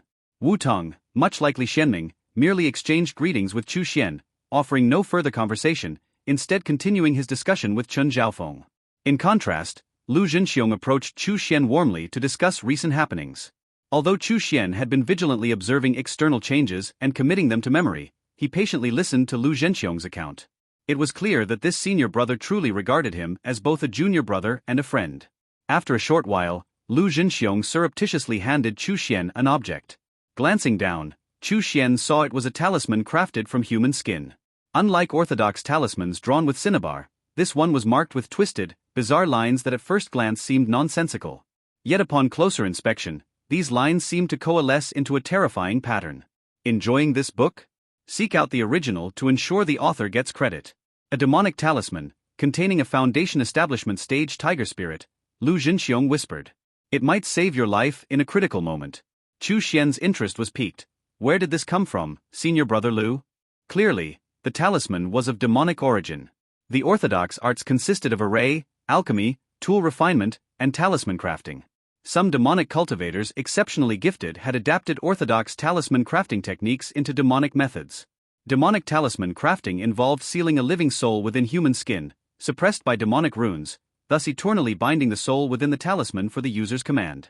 This tiger soul talisman could summon a tiger spirit to combat foes. This tiger spirit was a Foundation Establishment stage demonic beast, and now possessed even greater malevolence and strength, at least equivalent to a high-grade magical tool. The potency of a demonic talisman lay in its autonomy, serving as an alternative form of beast control. During subsequent trades with Song Feng, he revealed a wolf soul talisman. However, Song Feng's high price had led to their parting on less than amicable terms. Thank you, senior brother Lu. Chu Xuan accepted the talisman without any pretense. At that moment, a dark shadow suddenly appeared within the training ground. All eyes turned to see it was Wan Wuying, the patriarch of Extreme Yin Cave. Master. Chu Xuan, Li Shenming, and the others immediately bowed, addressing him respectfully. Wan Wuying nodded slightly. Perhaps because he had seized a significant treasure from the native Wu province sects, his complexion appeared particularly robust. I have agreed with the Heavenly Seal sect. The Extreme Yin Cave will soon be entering the war, he declared. As my direct disciples, I cannot attend to each of you personally, so I will grant each of you a high-grade magic tool and a bottle of demonic pills. With a sweep of his storage bag, Wan Wuying released several high-grade magic tools, allowing his disciples to choose among them. The array of options he provided was plentiful. After some consideration, Chu Xuan selected the Mystic Iron Shield as his defensive magical tool. His previous shield, the Goldenwood Shield, had been severely damaged during an attack by Huikong, showing numerous cracks that significantly reduced its defensive capabilities. Lacking the skills to repair it and unwilling to pay a hefty price for a craftsman's services, Chu Xuan had already planned to acquire a new high-grade defensive magical tool. Wan Wuying's offer was timely and aligned perfectly with his needs. As for the demonic pills, known as Fury Chi pills, they were designed to temporarily extract one's latent potential, unleashing a burst of spiritual chi. Crafted personally by Wan Wuying, these were meant as a last resort for preserving life. Chu Xuan also took a bottle. Though he might not need to use them, it was essential to have them. When Chu Xuan received the Fury Spirit pills from Wan Wuying, the old master looked at him with a complex expression. Wan Wuying remembered how Chu Xuan had played a crucial role in rescuing him from captivity at Misty Manor and had been initially surprised by his aptitude. For a time, he even considered imparting all his knowledge to him. However, after several teachings, he did not observe any extraordinary capabilities in Chu Xuan. His insight seemed only on par with Wu Tong, perhaps even less than Lu Zhenxiong, which had somewhat disheartened him. Later, Wan Wuying took in Chun Zhaofeng, whose talents appeared to rival those of Li Shenming. Consequently, his attention shifted primarily to Chun Zhaofeng, and he gradually overlooked Chu Xuan. Wan Wuying then asked, Chu Xuan, what is your current cultivation level? Bowing respectfully, Chu Xuan responded, to report to Master, I remain at the second level of Foundation Establishment. He had always been cautious about revealing his true strength. Within the Heavenly Seal sect, there were many factions dissatisfied with the Extreme Yin Cave lineage. Displaying too much power would only draw constant scrutiny and immense pressure from all sides. Wan Wuying sighed softly, alright, go now. So much time had passed, yet Chu Xuan was still at the second level of the Foundation Establishment. Was his previous rapid advancement merely a stroke of luck? Li Shenming and Chun Zhaofeng showed no particular reaction, their expressions indifferent. In the world of cultivation, many were like Chu Xuan, briefly brilliant before fading away and meeting a tragic end in obscurity. Go, I await your triumphant return, Wan Wuying said calmly, giving one last look at his four disciples. Yes. Chu Xuan and the others bowed and then turned to leave. So many called to battle, how many will return? Wan Wuying murmured with a soft sigh. Chu Xuan and his four companions, maneuvering their flying magic tools, departed from the territory of Extreme Yin Cave and entered Wu Province. Humid, sweltering, infested with venomous insects, specters, and possibly indigenous cultivators lurking in every shadowy corner. This was the real Wu province, a land fraught with peril. Chu Xuan's mind teemed with detailed information about Wu province, which he had consciously gathered over time. Previously not part of the Yu kingdom, Wu province was the domain of barbarian tribes to the south of the kingdom. It was only a millennium ago that the Infinite Sect conquered the region, incorporating it into Yu kingdom. The indigenous sects of Wu province were established by these barbarians, practicing methods like gu cultivation, ghost nurturing, and corpse refining, all considered demonic arts. The Infinite Sect had adopted many of their techniques, which contributed to its rise as a formidable force of the demonic path within the Yu kingdom. Aware of the indigenous sect's fearsome nature, the Infinite Sect knew too well the perils of underestimating them. Though these sects might lack a significant number of golden core cultivators, their intimate knowledge of Wu province allowed them to effortlessly eliminate any invaders in the jungles, swamps, and valleys. After evaluating the gains and losses, the Infinite Sect decided against fully annexing Wu province, instead treating it as a resource-rich backyard from which various materials could be harvested. Observing this, the local sects maintained a peaceful coexistence with the Infinite Sect. This equilibrium persisted until the fall of the Infinite Sect, when Wu province was handed over to the Heavenly Seal Sect by the Righteous Five Sects, and thus the war ignited. After advancing a distance, the five cultivators split up, each heading towards their designated targets as the full-scale war between the Heavenly Seal Sect and the indigenous sects of Wu province erupted. To the east of Extreme Een Cave, over 10,000 li, lay the front line. Naturally, the five Foundation Establishment stage cultivators could not all be deployed in one location. The current battlefront required fresh forces at every turn, particularly fierce at the locations of the Thousand Insect Sect, Blood Fury Sect, and Bone Refining Manor, three of the indigenous factions. The specific mission received by Extreme Een Cave was to conquer the Thousand Insects Sect. This sect was one of the 12 most powerful in Wu province, commanding nearly 30 smaller factions.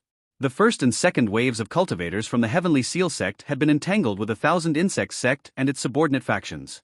Their primary method of attack involved the use of goo, poisoning and assassination were just some of the myriad tactics they employed. Li Xianming and the others each had their tasks, though not directly assaulting the Thousand Insects Sect itself but targeting its affiliated smaller factions. After all, the Thousand Insects Sect was also guarded by Golden Core ancestors. Though they numbered only 2, significantly fewer than those at Heavenly Seal Sect, a Golden Core ancestor was still a force to be reckoned with.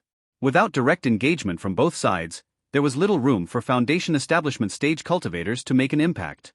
First, I'll assess the situation. If the conflict is too intense, I'll simply retreat to the Blue Star. There's no need to take unnecessary risks here. Chu Xuan had long decided on his strategy. Fight if he could win, flee if he could not. After all, with the Blood Mirror at his disposal, he could freely travel between the two realms. You could be reading stolen content. Head to the original site for the genuine story. A day later, Chu Xuan arrived at the outskirts of Ironwire Mountain. Among the affiliated sects of the Thousand Insect Sect, Ironwire Mountain was one of the larger ones. It was guarded by only 6 Foundation Establishment stage cultivators, with no Golden Core powerhouses. Recently, a mysterious mist had enveloped Ironwire Mountain, trapping 3 early-stage Foundation Establishment cultivators from the Heavenly Seal Sect within it, including a direct descendant of a Golden Core powerhouse from the sect. Chu Xuan accepted the mission to rescue the trapped cultivators. He had not yet reached his destination when he saw thick fog swirling around Ironwire Mountain, with sporadic flashes of magical light visible within it. The reports didn't mention the fog being this dense, Chu Xuan muttered, frowning. He had only taken a few steps when he came upon several dead Qi refining stage cultivators, their bodies strewn across the ground. Numerous civilians who were unable to escape had also perished in the aftermath of the battle. Suddenly, a figure shot out from the mist towards Chu Xuan. He swiftly dodged aside.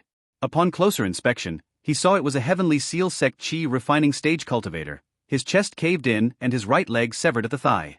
Several dark, iron wire-like worms were writhing and feasting on his body. Before Chu Xuan could even speak, the cultivator breathed his last in a tragic death. Chu Xuan's frown deepened. Those worms were the infamous Ironwire worms, Ironwire Mountain's signature goo. Are you the reinforcement? Follow me. Into the fog. A shout came from behind him. Chu Xuan looked back and spotted 2 Foundation Establishment stage cultivators, both clad in the Heavenly Seal Sect's Foundation robes, though he did not recognize either of them. Chu Xuan narrowed his eyes and did not rashly approach. It was possible that the 2 cultivators were imposters. Show me your identities, he shouted to the 2 cultivators. Upon hearing this, The cultivators immediately took out 2 tokens from the Heavenly Seal sect and activated them. The tokens emitted a faint glow. Seeing this, Chu Xuan nodded silently. 2's company, that's reassuring, Chu Xuan thought, not hesitating to join them. He had no desire to venture into Ironwire Mountain alone, especially given the menacing fog. Who knew what horrors lay within it? More companions meant more security. After joining up, the 3 exchanged names. Chu Xuan quickly learned their identities. The burly cultivator was named Zhao Luan, and the tall, thin one was Zhou Yu, both from the second wave of reinforcements. Though they did not explicitly state their cultivation levels, Chu Xuan could sense that both were likely at the early stages of the Foundation establishment. No sooner had the trio set off towards Ironwire Mountain than they saw a figure, blood-soaked and fleeing in panic. Run! Run! The man's eyes were wide with terror. Even upon seeing Chu Xuan and the others, he didn't stop to explain, his pace unrelenting. Chu Xuan gave the man a quick glance and sensed several ironwire worms rampaging through his viscera. Even if he escaped the immediate danger, his death was certain. Chu Xuan's brow furrowed. Was Ironwire Mountain truly this horrifying? Zhao Luan scoffed. I know that man, a mere rogue cultivator who barely managed to reach the Foundation establishment stage. Don't mind him, let's keep moving. Rescuing those 3 trapped Foundation establishment stage cultivators will net us 300 sect contribution points. A too good opportunity to miss. Just follow me, he assured them. Zhou Yu whispered, Brother Zhao is at the 3rd level of Foundation establishment, almost stepping into the 4th. Chu, do not worry. With him leading, we shall be safe. Chu Xuan nodded. But in the next moment, Zhao Luan began to mutter, it's so itchy. Why is it so itchy? He frantically scratched his back. Turning to look, Chu Xuan was shocked to see 2 ironwire worms burrowing fiercely into Zhao Luan's back. Do you guys feel itchy too? Zhao Luan turned to Chu Xuan and Zhou Yu. Zhou Yu suddenly realized that 2 strange white worms were emerging from Zhao Luan's eyes, but he was oblivious. Zhou Yu's mouth hung open in shock. Chu Xuan growled, retreat. There's a powerful goo master nearby. He admitted to himself that he lacked such a stealthy method of goo placement. Unnoticed, Zhao Luan had been afflicted with goo. Zhou Yu swallowed hard and immediately started to run. Hey, where are you guys? Why can't I see you? Zhao Luan's vision had been devoured by the goo worms without his awareness. He didn't realize that Chu Xuan and Zhou Yu had already turned to flee. It's itchy, so itchy. Zhao Luan felt the itchiness transform into pain. Driven mad, he scratched fiercely with his nails, tearing his skin until blood flowed freely. With a heavy thud, he fell from midair, crashing into a mix of blood and mud. The goo worms swarmed over him, engulfing him completely. Elsewhere, Chu Xuan and Zhou Yu were nearing the exit of the mist. Suddenly, a cold snort echoed behind them. Humph, thinking of escaping? Leave your life behind. A foul wind, reeking of blood, struck without warning. Zhou Yu, unable to react in time, was violently hit in the back and sent flying, his fate unknown. Behind Chu Xuan, a crimson blood shadow abruptly appeared, shielding him from this vicious strike. It was the blood evil shadow. Chu Xuan grunted, using the rebounding force to break free from the mist and flee for his life. The Ironwire Mountain is perilous, beyond my current abilities, he thought. Time to lay low on the blue star for a while. Gazing at the ever-churning mist, Chu Xuan shook his head and swiftly retreated. On the blue star, Chu Xuan once again sat cross-legged within a grand formation, at the eye of a storm. An evil chi within the formation converged towards him. Not enough, still not enough, he murmured. Even with such an immense amount of evil chi to sustain me, it requires painstaking efforts to advance further. The root cause is my own mediocre aptitude. Chu Xuan could not help but shake his head, knowing well his own limitations. Spiritual roots are classified from inferior to common, superior, and ultimate. Above the ultimate spiritual roots are the rare earth and heavenly roots, seldom seen talents. In the entire realm of Yu Kingdom, Chu Xuan had only heard of an ultimate fire spiritual root that appeared 400 years ago. This prodigy was meant to be taken in by the Divine Star Sect, but the Heaven-Burning Sect of the Southern Yu Kingdom intercepted and seized the child. This incident had been the root of the long-standing enmity between the Divine Star Sect and the Heaven-Burning Sect. Chu Xuan's own spiritual root was merely a common wood-aligned root, suited for cultivating wood element techniques. His astonishing cultivation speed was only due to the significant difference in the flow of time between the Mystic Azure Realm and Blue Star. While others thought he had trained for merely a month, he had actually undergone 10 months of rigorous cultivation. A thought suddenly occurred to Chu Xuan.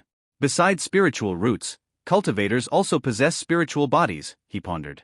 Both spiritual roots and bodies are innate, but they can be compensated for through acquired means. However, to remedy a spiritual root, one must at least reach the golden core stage. For me, cultivating an acquired spiritual body is the best approach. Some demonic techniques allow one to extract others' spiritual bodies and graft them onto oneself. Alternatively, through certain inhumane methods, like the blood sacrifice of numerous beings, one can create an acquired spiritual body. Chu Xuan contemplated this possibility. It was indeed a viable method. There existed methods to recreate acquired spiritual bodies in the blood evil demon refining scripture, but the requirements were exceedingly stringent. Chu Xuan had previously dismissed the idea, but now in his quest to hasten his cultivation, he resolved to prioritize this endeavor. The author's content has been appropriated. Report any instances of this story on Amazon. The blood evil demon refining scripture details 3 methods to forge acquired spiritual bodies, he mused. The first is the ice-drinking spiritual body. One must consume ice-attribute spiritual materials daily and ideally cultivate in an extremely cold environment. After 3 months, the ice-drinking body can reach a minor state of completion, where one's every move is accompanied by the essence of frost. The second is the crimson blood spiritual body. This requires soaking in the blood of Foundation Establishment stage demonic beasts for 49 days, changing the blood daily. Once minor completion is achieved, one's blood circulation speeds up, greatly enhancing the power of physical close combat techniques. The third is the evil wood spiritual body. This involves consuming wood attribute spiritual materials every 3 days, 33 times in total. Once minor completion is achieved, wounds heal much faster, physical defense is enhanced, and one gains the unique ability to manipulate trees. Chu Xuan pondered these options and dismissed the ice-drinking spiritual body and crimson blood spiritual body. The ice-drinking spiritual body, though potent, did not align with his attributes, and extremely cold materials were hard to come by. The crimson blood spiritual body was even less feasible. Where could he possibly find the blood of 49 different Foundation Establishment stage demonic beasts? The evil wood spiritual body, however, was well suited to his attributes and not as challenging to undertake. The only question was whether this zombie planet possessed any wood attribute spiritual materials. Seems I need to spend some time searching, he concluded. With that, Chu Xuan rose and, mounting his flying sword, vanished without a trace. On the outskirts of East Lake City, 3 strange mushroommen collapsed, facing the sky. After a few convulsions, they lay still. Wang Gangjian and Tang Jinchuan panted heavily, their tense muscles slowly relaxing. Wang Gangjian glanced at the gaunt Tang Jinchuan and chuckled wryly. Tang, it seems your body fat isn't serving you well. Tang Jinchuan, still frightened, replied, those mushroommen were too resilient. I threw several spears and they didn't die. This body fat isn't good for forming many long spears. Wang Gangjian waved his hand. The survivors who had been waiting nearby rushed forward, dousing the 3 mushroommen in gasoline and setting them alight. Flames roared high, and the corpses sizzled, emitting faint screams as if in agony. Wang Gangjian and Tang Jinchuan stood in silence, gazing at the charred remains. Not long ago, these had been 3 young men from the Black Blade Security Company, reliable and loyal. In just one day, they had been transformed into horrific mushroommen. Now, all that Wang Gangjian, Tang Jinchuan, and the other superhumans could do was to burn their bodies, ensuring the dreadful mushroomization wouldn't spread to others. Another figure then arrived by car. It was Wang Gongjian's cousin, Wang Yong. Wang Gongjian's face lit up momentarily as he asked in a low voice, "Did you get through?" Wang Yong shook his head, his voice even lower, "No contact, and I've received some bad news." Wang Gongjian's expression darkened. "Go ahead. Some folks from the ship gang told me this," Wang Yong whispered.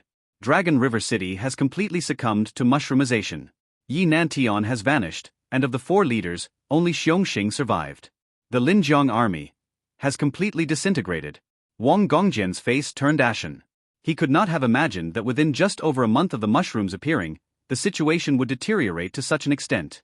Even Dragon River City, the stronghold of the Linjiang army, had turned into a city of mushrooms.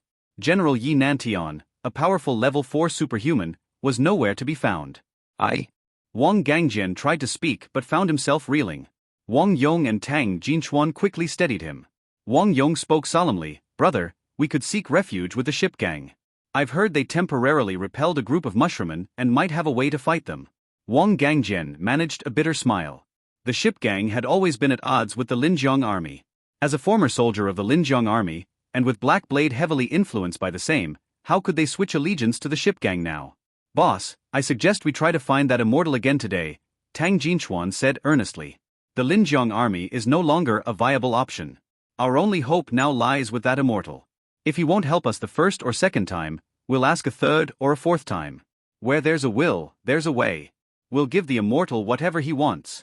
Wang Gangjian sighed deeply. I just fear the immortal might not be interested in what we have to offer. Let's try both, the ship gang and the immortal, he decided. Yong, you go to the ship gang. Tang, let's head to the Haotai Hotel together. We must persuade the immortal to help us. High in the sky, Chu Xuan flew recklessly aboard his flying sword. Some birds, overly bold, attempted to prey upon him but were easily slain by his hand. Gazing down at the desolate cities below, Chu Xuan's eyes sparked with curiosity. Interesting, a mushroom city? His vision captured a city to the east of East Lake City, completely overrun by mushrooms. The ground, walls, corpses, and even telephone poles were festooned with various fungi, red, green, yellow, white. They were everywhere. A gentle breeze stirred, causing the mushrooms to dance lightly, dispersing their spores which drifted toward East Lake City on the wind. Sensing Chu Xuan, a living being, the spores seemed to veer towards him. With a flick of his wrist, Chu Xuan launched a ball of fire. The flames erupted, instantly turning the spores to ashes. Without touching the ground, Chu Xuan stood on his flying sword, surveying the city. Everywhere he looked, mushrooms dominated the landscape. At first glance, the scene appeared vibrantly alive. Yet, a closer sense revealed a profound silence, as if all life had been devoured. It seems a number of interesting beings have emerged during my seclusion, Chu Xuan mused, more intrigued than alarmed. He never considered these creatures a threat. To him, as long as one was sufficiently powerful, all beings were mere insects to be crushed at will. The only distinction lay in their utility. Some were useless, while others could be of great value. Scanning the city, Chu Xuan saw no signs of other life forms. He continued his flight towards the east.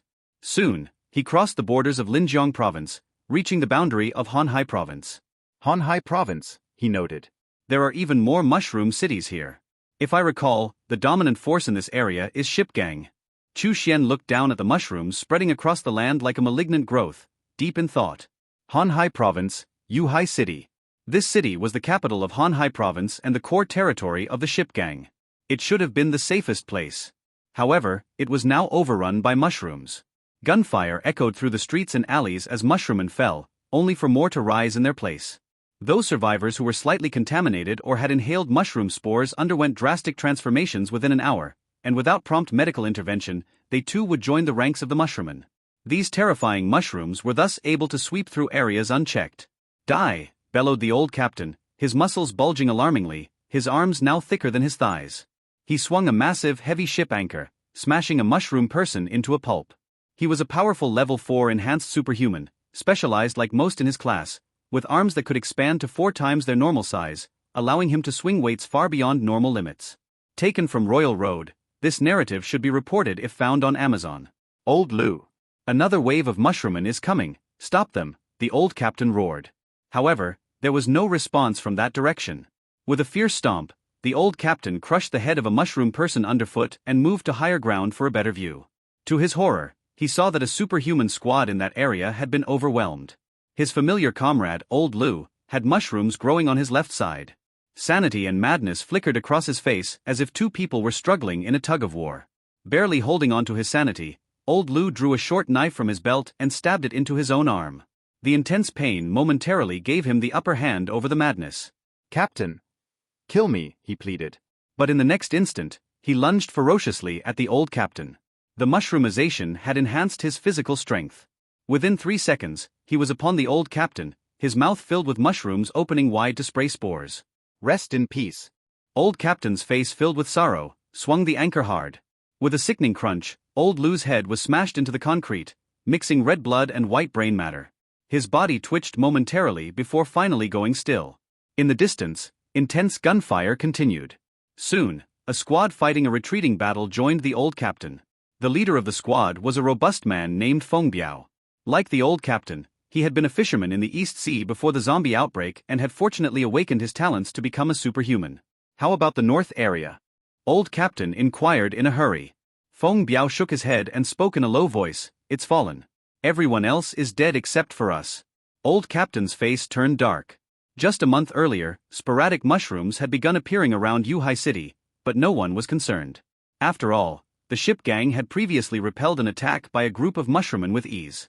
Those mushroomen had been fragile, A single level 1 superhuman could take on 2 or 3 of them, and a few survivors could kill them with bullets. People had thought all mushroommen were so weak, and they scoffed at the fall of the Linjiang army, mocking their defeat by such feeble creatures. This complacency had seeped into the ship gang's superhumans, loosening their vigilance. The old captain had ordered daily checks of water and food supplies to ensure they weren't contaminated by mushroom spores. However, his orders hadn't been fully implemented.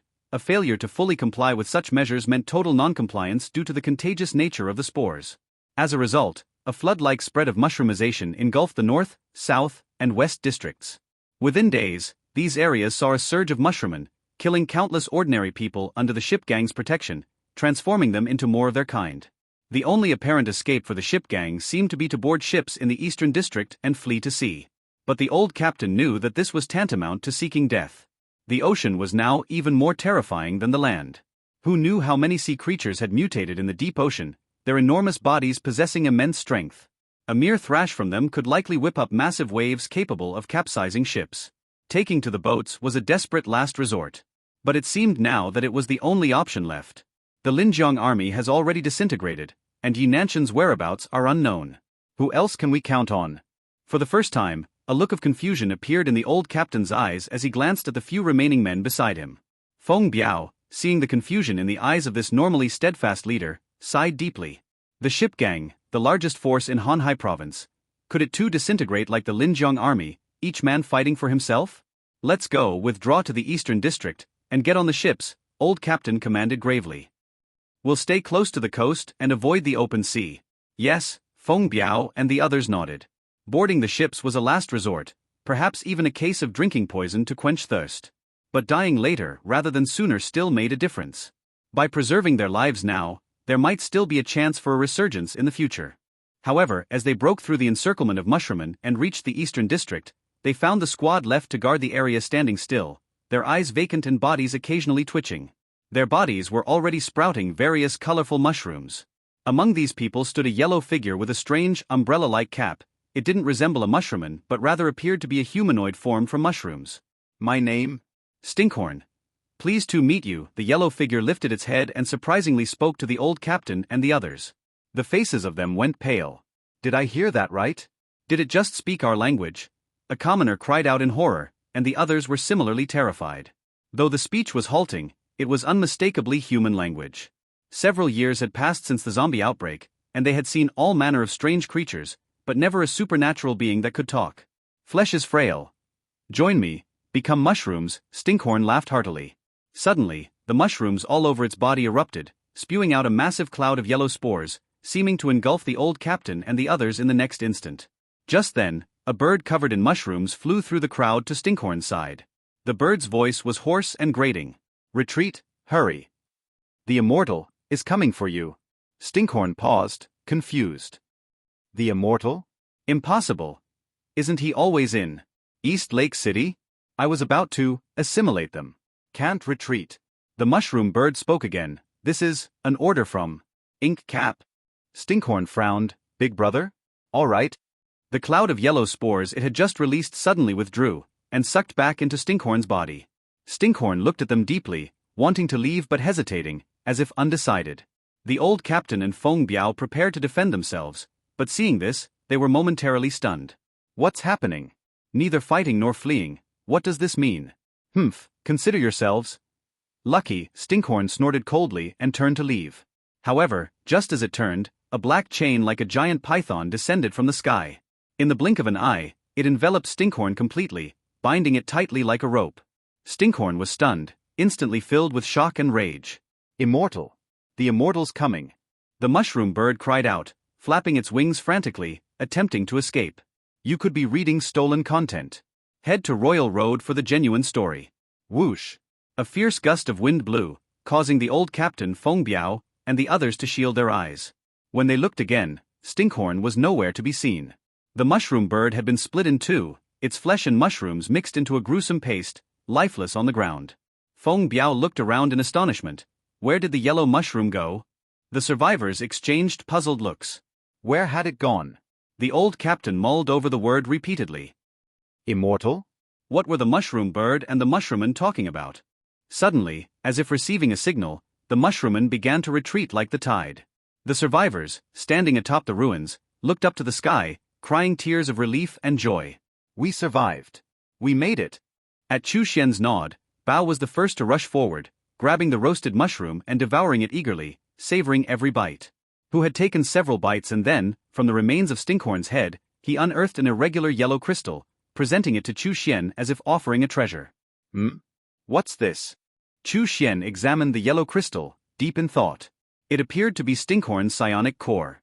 He could feel the strong psionic energy pulsating within, far surpassing any supernatural creature's psionic core he had encountered before. Could this possibly serve as a wood attribute spiritual item? Chu Xuan mused, his interest piqued. If he wanted to cultivate the evil wood spiritual body, he would need to refine a wood attribute spiritual item every 3 days, a total of 33 times to achieve a minor completion. The story has been taken without consent. If you see it on Amazon, report the incident. Its energy might not reach the level of a wood attribute spiritual item, but I can give it a boost.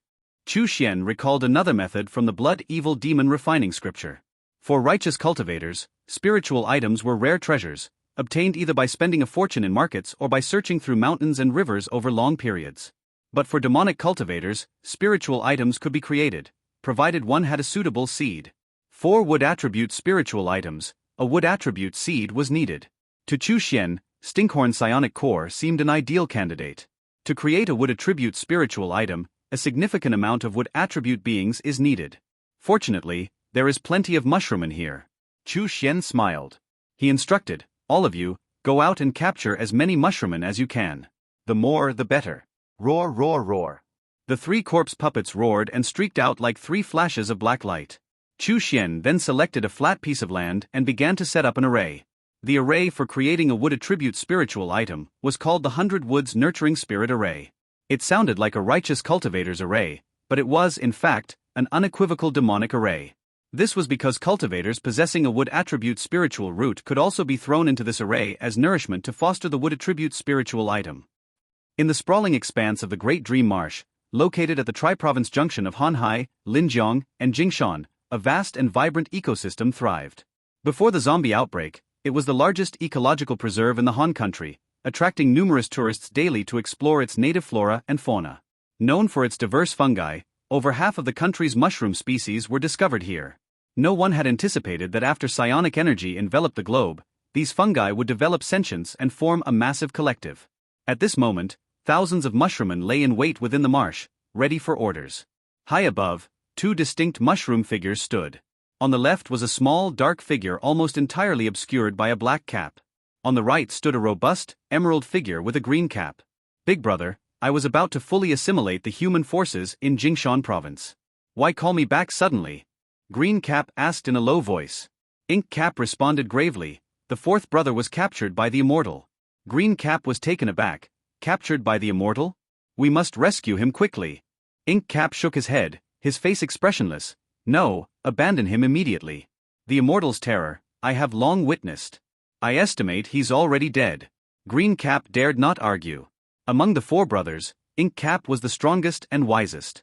Without him, they would never have ventured beyond the Great Dream Marsh, as the supernatural creatures here alone were a formidable threat. So, you called me back for this? Where's the 2nd brother?